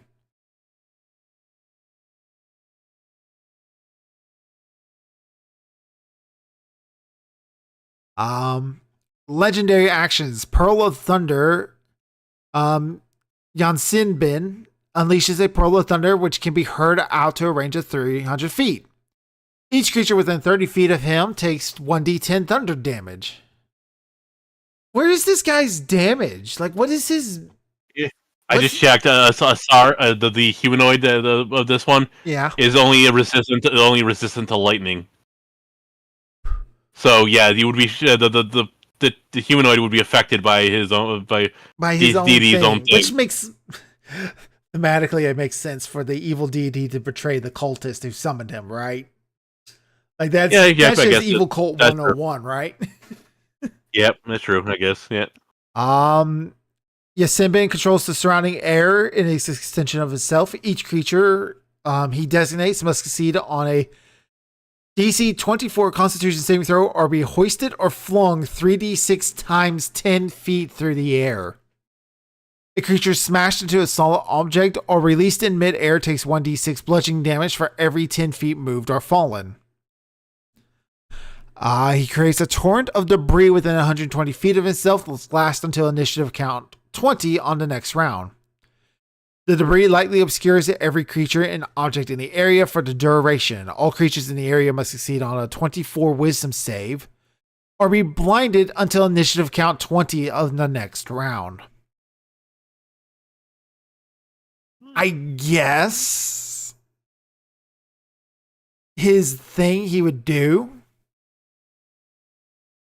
is... It sounds like he would pop that torrent of debris whenever he can. I don't know what his strategy is. He doesn't really seem to have one. At least not a good one. At least not a good one. It seems like his whole thing is being able to move about freely. But he doesn't have like any teleporting or like any like move without provoking attacks of opportunity. Because his slam, yeah, obviously he's not meant to be a melee combative. I almost say he should be like straight up a wizard. Like he should be arcane fighting. Like that seems like to be the idea of what he's doing. It seems like his opening thing would be to unleash the Thundercrack. And that's his opener. His next thing would be to summon elementals, maybe one or two of them. Not all three, because that is not worth it. And then he just hangs out in the back. But I think it would just be keep playing keep away and just keep doing lightning bolt chain lightning, lightning bolt, cloud kill. He only can do it. He can only do 2. Yeah, he can only do 2. Cloud kill's a great move, but he's pushing so much wind all the time. Cloud kill kind of like loses its purpose because that would blow it away. That ends that spell. Other than that, it's mostly just him doing probably gust of wind and just tossing them about with air. But he doesn't pump out any damage.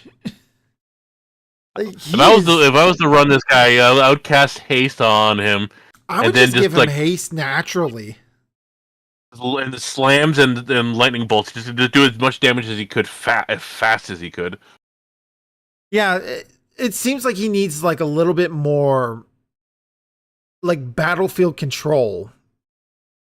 I think that's the idea of what they're trying to do with him, is that he's like manipulating the enemy into positions that he would be favorable for those lightning bolts. That seems like it was the idea.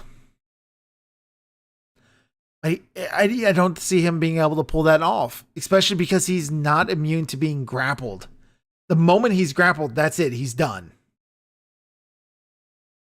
Okay, like at least like his lair actions kind of have a little bit of a good flavor to him. Yeah. He can drop the temperature in the air, covering all surfaces with ice. This effect is identical to a sleet storm spell. Controls the surrounding air as an extension of himself. I've read this one. And then it makes the debris. So basically, slamming people around like pinballs probably would be a good idea. To keep flinging them around every round you can. Yeah. And otherwise, what he would be doing is that he would just make the debris if he's getting threatened by melee combatants, so that way it's harder for them to hit him. Yeah, and then keeping them slow, keeping them from seeing, and the constantly pelting them around the room so they can't close the distance on him is probably like the. So it's basically his whole thing is keep away. Yeah, and the legendary action, like his big legendary action is suffocate. Makes a lot of sense. He's the air guy, right? Yeah. He steals the air of one breathing creature he can see within 60 feet of him. The target must make a DC 20 Constitution saving throw. On a failed save, the target drops to 0 hit points and is dying. But that takes all 3 of his legendary actions to do that. So he can probably a turn take out one person. A turn. Yeah, but if he's playing keep away, this wouldn't be a bad idea because he's 150 feet of fly movement, so like his whole thing, like I said, his whole thing is keep away. Yeah, that's his whole shtick is keep away. That's his whole shtick is keep away, but I don't think he's good enough to do it. Yeah, it's because basically, if like being the player group, it would be splitting up basically, so he doesn't have areas to run. But again, also the same problem with all the other ones. Don't bother with him. Go after the main guy. Get the weapon. Throw it in the portal. Boom. He's gone. Yep. Let's talk about the big guy. This is the biggest one of them. The Ogre Mawk. Literally, because he's huge. He's a gigantic, gargantuan. Yep. Gargantuan Elemental Neutral Evil Ogre Mawk. AC. He is by far the tankiest. AC 20. That's a pretty. And his hit points. Gives him the second highest armor class. That was the highest because Imix only had 19. Yansenbi has the highest of 22, but it also makes sense because he's supposed to be made of air. That's true. This guy is pretty solid, so it is possible to hit him. It's just got to hit him hard enough. Yeah, he's got one hell of a pool of hit points. He's got an initiative 0.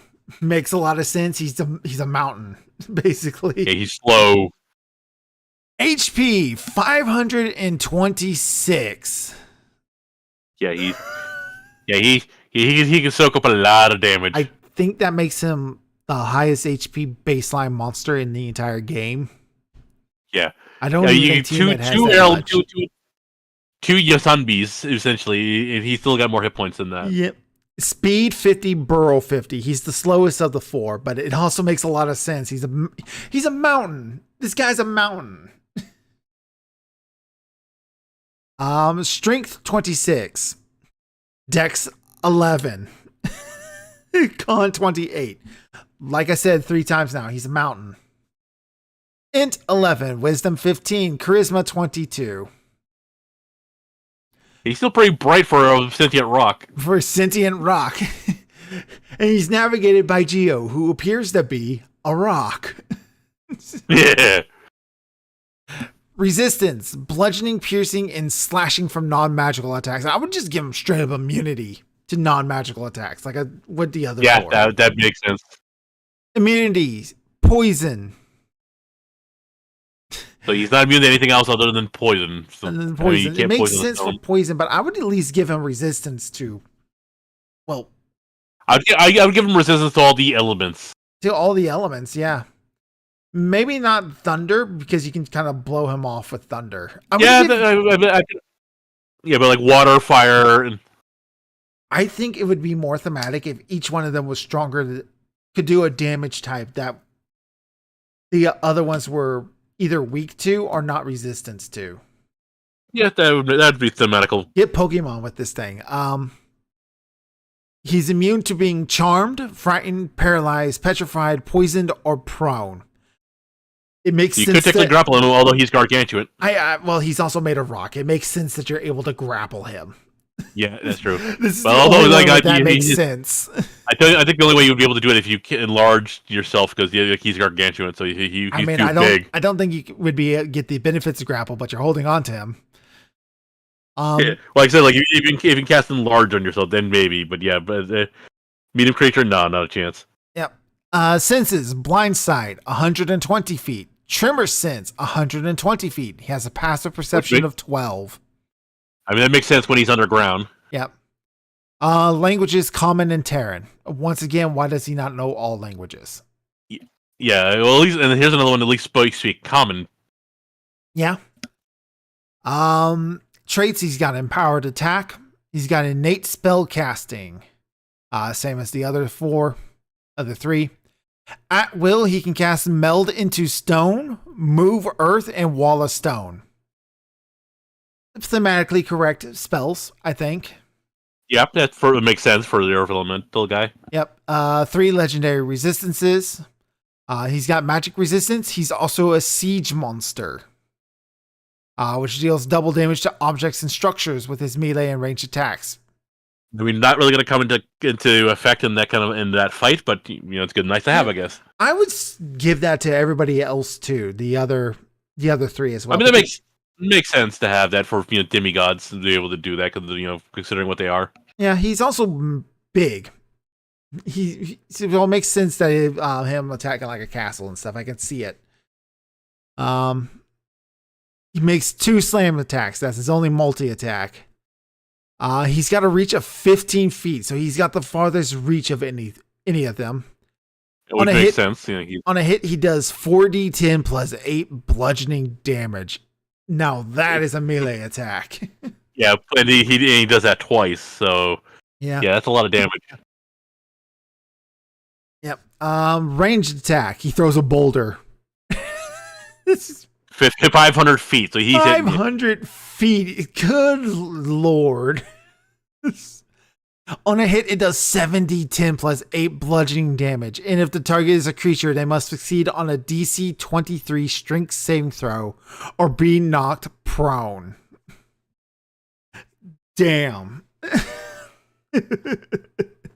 this is the kind of guy you definitely would use the Sun Elemental too, because he's got so many hit points. He can take the hit. Yep. So 30 for each Earth Elemental. Has maximum hit points. Which their maximum hit points is 14d10 plus 70. Yeah, like the base is 126. 14d10. They have over 1,070 hit points. I'm surely I'm reading that wrong. 14 times here. 10. No, that's only 140. That's 140. I'm losing my mind over here. I mean, like that, they'd be unkillable. 140 plus 70, they would have 210 hit points. And you can summon 3 of these things. That's a chunking lot of hit points. Yeah. So this guy would be the hardest by far. Yeah, so he's the hardest by a long shot. Not only is he a sponge, his 3 elementals are sponges too. Yeah, illuminating crystals, ogre match crystalline portentous flare. Each creature within 30 feet of him becomes outlined in orange light, shedding dim light 10-foot radius. Any attack rolls. Yes, he has fairy fire. He has fairy fire, basically. Yep. The affected creature can't benefit from being fizzled. It really is. 2, stomp. He stomps the ground, creating an earth tremor that extends 30-foot radius. Other creatures standing on the ground in that radius must succeed on a DC 23 dexterity saving throw or fall prone. That's pretty bad. Oof, 30-foot radius too. He can be a good distance away from you and do that. Yeah. Create gargoyle. Ogremai's hit points are reduced by 50 as he breaks off a chunk of his body and places it on the ground in an unoccupied space within 15 feet of him. The chunk of rock instantly transforms into a gargoyle and acts on the same initiative count as him. That one is worth it because it's only a CR2, but yeah, it would add more bodies to the thing. But yeah. It also would be something that would be immune to his stomp. So that's true because they have fly. If the gargoyle had max hit points, they would be a little bit more worth it, because then that's Yeah. I could see that being a thing, yeah. yeah. He's built to do one thing, and he does it very well. And that is to get up into melee, knock you over, and then just wall up on you. he literally Hulk smash is what his thing is. Legitimately Hulk smash. He's very straightforward. He's the most straightforward of all of them. He legitimately, like, there is not a lot he's going to do. That first turn, he is going to summon all three of those earth elementals. Yeah, and he's gonna go after whoever like is dumb enough to get in melee with him, and he's pounding him with the dirt. Yeah. If he has like an enemy that looks like it's going to get away from him, then he would summon a gargoyle. Otherwise, he is every legendary action. He's illuminating crystals. Any attack roll against the affected creature has advantage if the attacker can see it. It might be bad for his earth elementals, but they're going to be tanky as well. Yeah, considering they're appearing at max hit points. Yep. And if any of them are actually probably going to get ganged up on, he will probably be supporting that one the most. Layer actions. A 10-foot radius of area of rocky earth and ground within 60 feet of him turns into sticky mud. Any creature on the ground in that area must succeed on DC 15 dexterity throw or sink 5 feet into the mud and be restrained. Oh my god. Wow. A creature can take an action and make a DC 15 strength check, ending the effect on itself or any other creature within its reach as a success. Crystalline spikes grow from the ground in a 20-foot radius area within 60 feet of Ogre March. The area becomes difficult terrain.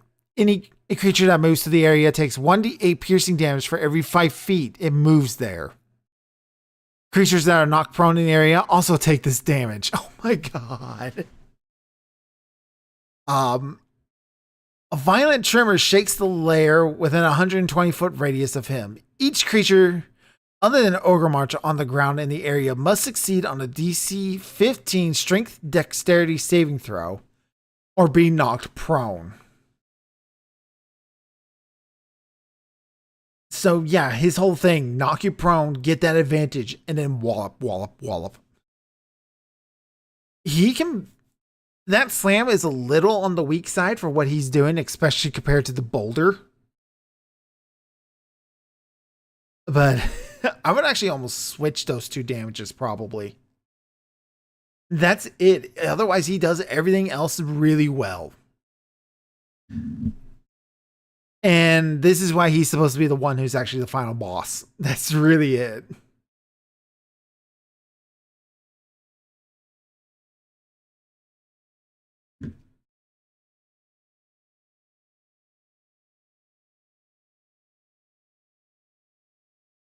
This guy. Amish, you still there? Oh yeah, I'm here. Yeah.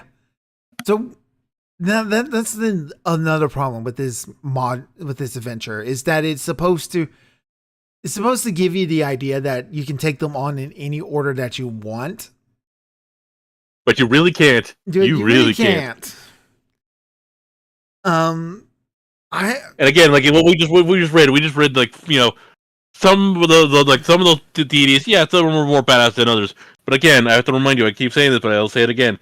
All the players have to do, go after the cultist, take the weapon, throw it in the portal, demigod goes bye-bye. Yeah, the demigod goes bye-bye. And also how the adventure is laid out, it kind of expects you to run into them in a certain order. Like, yeah, on the one hand, it says, oh, you can export them in any option, but then really, like, you look at the CRs, and they're supposed to check it in this order. Yeah. Especially without the outposts themselves are. If they really wanted you to do them in any order, they would all have been about the same. And there's not. There's like almost like 3 levels differences between these outposts. And then the dungeons themselves.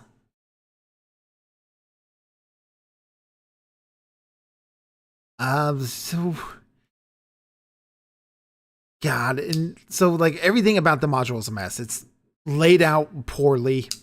The monsters in it, they range from overpowered because Ogre March is drastically overpowered for a CR20. Yeah. He is. They're either overpowered or drastically hilariously easy. Hilarious easy, like Yan Sinbi. He doesn't do anything. He's more of an annoyance to fight because he's not pumping out enough damage to actually be a threat. But at the same time, he's so manipulative about the battlefield. It's Either death. Yeah. He's just like fighting him is an annoyance more than an actual challenge. Yeah. Imix and Ohydra, they're pretty well balanced. All things considered.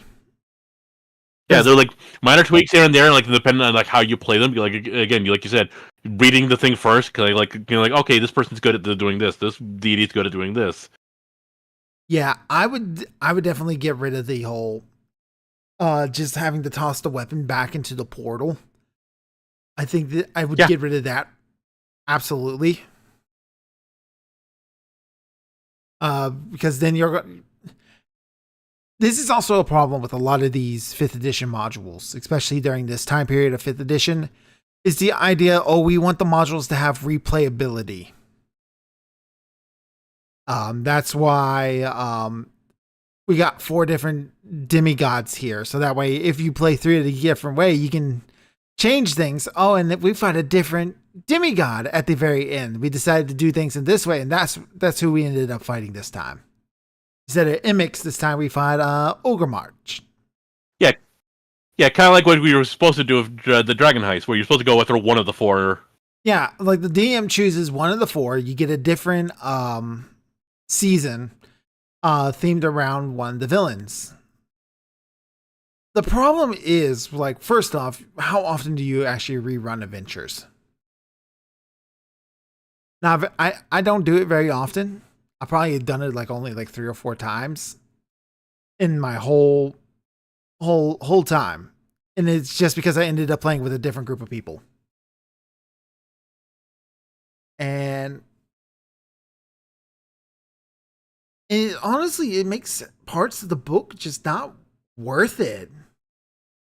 Either because the players don't want to do the same adventure again anyway. They want to move on to the next adventure. It's time for a new adventure, for a new story to tell, right? Or what is changed is not enough. It's not enough for a to represent it. Like this, all that would change is who you fight at the end. And even then, the fight itself, like we said, take the weapon from the cultist, throw it into the portal, and ta-da, you're done. You're over with. Yep. It's just kind of runs itself ridiculous, doesn't it? Well, any closing remarks you have about this adventure, Amish? Let's see here. We went over Red Larch. We went over the again, like you said, we like something Ricardo Rodriguez, researcher Rodriguez said. Basically, yeah, you would have to essentially rework the entire thing over from scratch. It's like it's either you do it the way of Dragon Heist, where you're supposed to go after one of the 4, but then what's the point of the other 3 if you do it that way? Or you do it where it's like clear which order you're supposed to go in from the start, and none of like this backtracking, because like the module has it where you go after all 4, then you literally loop back again and do all 4 again, then you loop back and do it again. It's like so you need to find a way to like either incorporate all 4 of them into a nice meshing combination, or you do it in the Dragon Heist way where you basically have all 4, but really you're going after one of them. Yeah. Oh, there's one other part that we really probably should talk about. Chapter 7 is monsters and magic items. Most of the things introduced in the monsters outside the gods themselves, they don't matter. They don't show up in any other adventure. They're either like special priestess who do anything or nothing all that special. Yeah, you get your standard flavored cultists that are like in every other module, just a different coat of paint. Yep. you get some magic items, which practically don't matter. What do we get? We get a balloon pack. We get bottled breath, claws of the Umberheart. I never see any other player go for any of these things on their own. Outside of the weird tank, I've seen people be interested in that just because it's a tank, it's a backpack with a water weird in it. And people kind of like that idea of having like a mobile weapon to have around with you. But I've never seen anybody want to use a storm boomerang. I've never seen anybody who want to use a secret dart. The devastation orbs, that is, they're mentioned, but they don't ever actually play into the story ever at all. They do once. They do at one point, which is the attack on basically in between like the intro temples, and then you're going into the actual temples, like the settlements, because Red Larch gets attacked by Devastation Orb, and basically on like whichever one you pissed off, they're the ones who attack you. Yeah, but they use Devastation Orb. Something we mentioned is like with how the dungeons themselves are set up, you could basically finish this whole dungeon in one trip. Exactly. It'd be insane, but yeah. There's a couple of relics and great axe called Orc Splitter. And the Lost Crown Belsmar, which neither one of them are great for this adventure anyway. And then the elemental weapons, which are villain items. Players wouldn't use these things. Because they're again, the whole purpose of the whole purpose is grabbing these items and throwing them into portals. You never get a chance to use these weapons. There's also the Appendix A. We'll get to Appendix A in a moment. Appendix B is spells, which a couple of these spells continue on because they get added into Xanathars. Yeah, a lot of them are your basic spells that they revamp for the first, like I said, the Tasha's and all those other ones. Yeah. I think Green Flame Blade comes from here. No, it doesn't. I take that back immediately. It does not. They're all themed around elemental powers as well. Yeah, they're all elemental spells, which is the... But a lot of the basic spells are better than them anyway, so what's the point?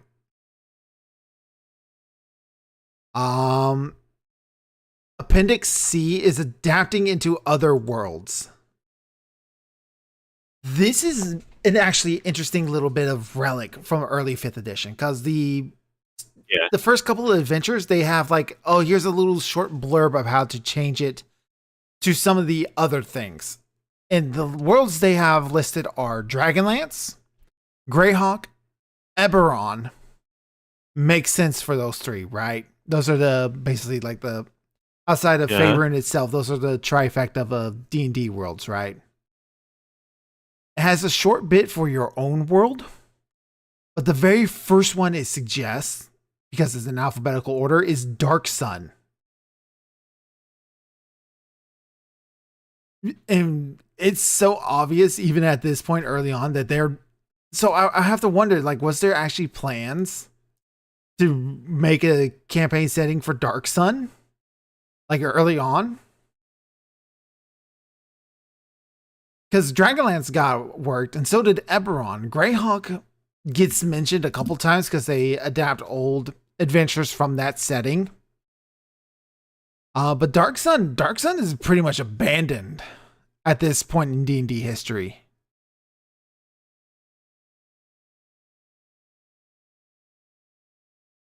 So that's kind of just an interesting thing to be here in the book, like, especially because we get art for it too. We get a little bit of art for Dark Sun, for Athas, about what the air cult would look like. And I think it's kind of neat.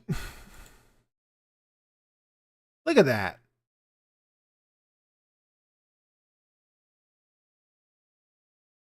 That's pretty cool. It's like there's something here that feels like it got taken away from us. And so like in everything that they provide, because we didn't even mention this, but all the factions are involved in this too. Because in this stage early on in D&D adventure modules, like the Harpers, the Order of the Gauntlet, the Emerald Enclave, the Lord's Alliance, and the Zentharum are very active in everything that's happening in the worlds. I think the idea is that they're trying to tie Adventure League stuff into this, and that's the play into it. How like to add all that stuff in there so that makes sense for what you're doing.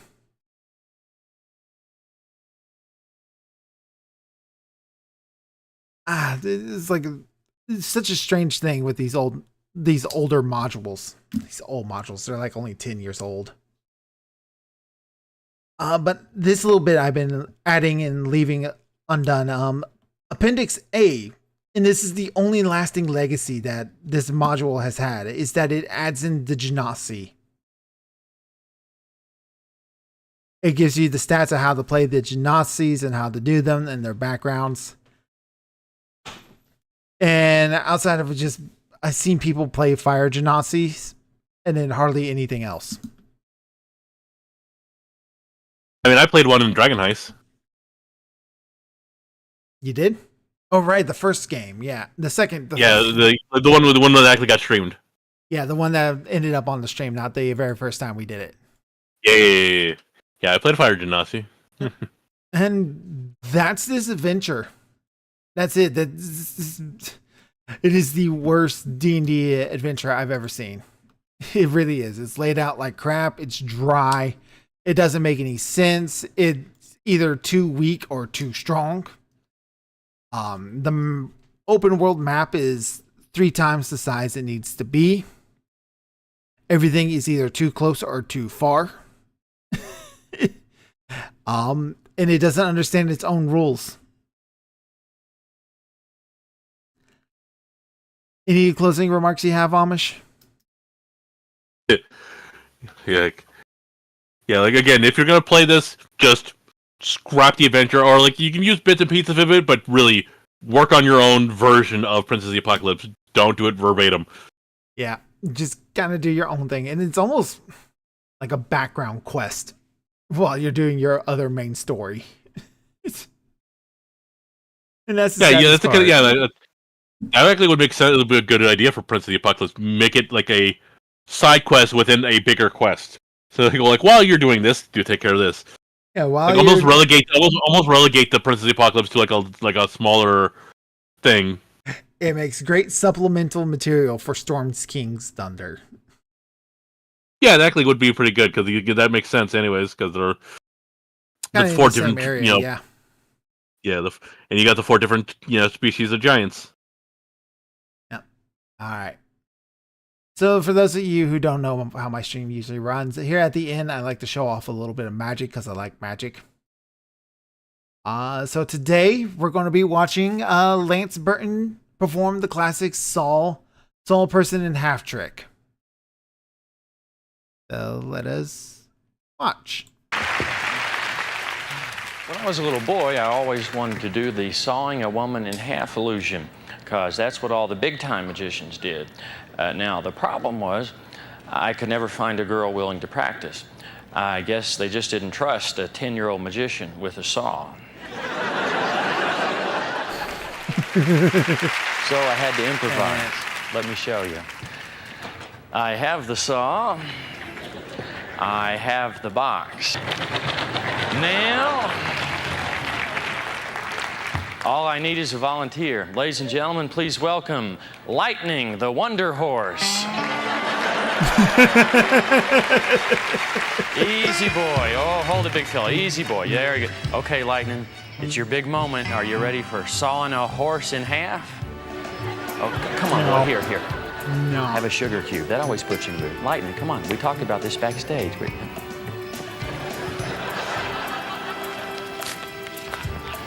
Get in the box.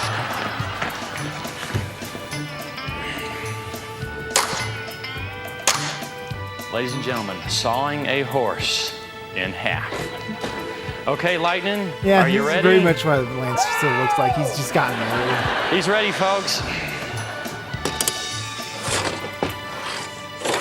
Oh, and kids, don't try this at home with your own horse. Remember, Lightning is a professional.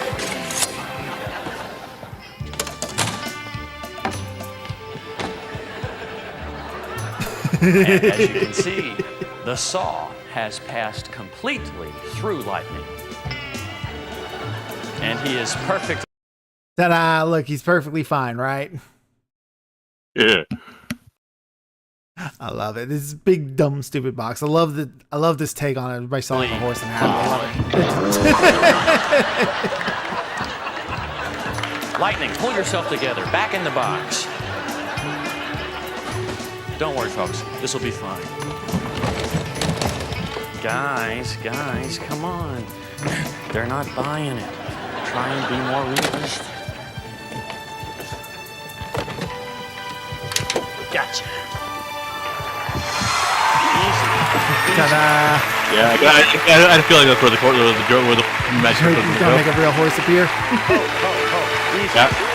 Beautiful horse.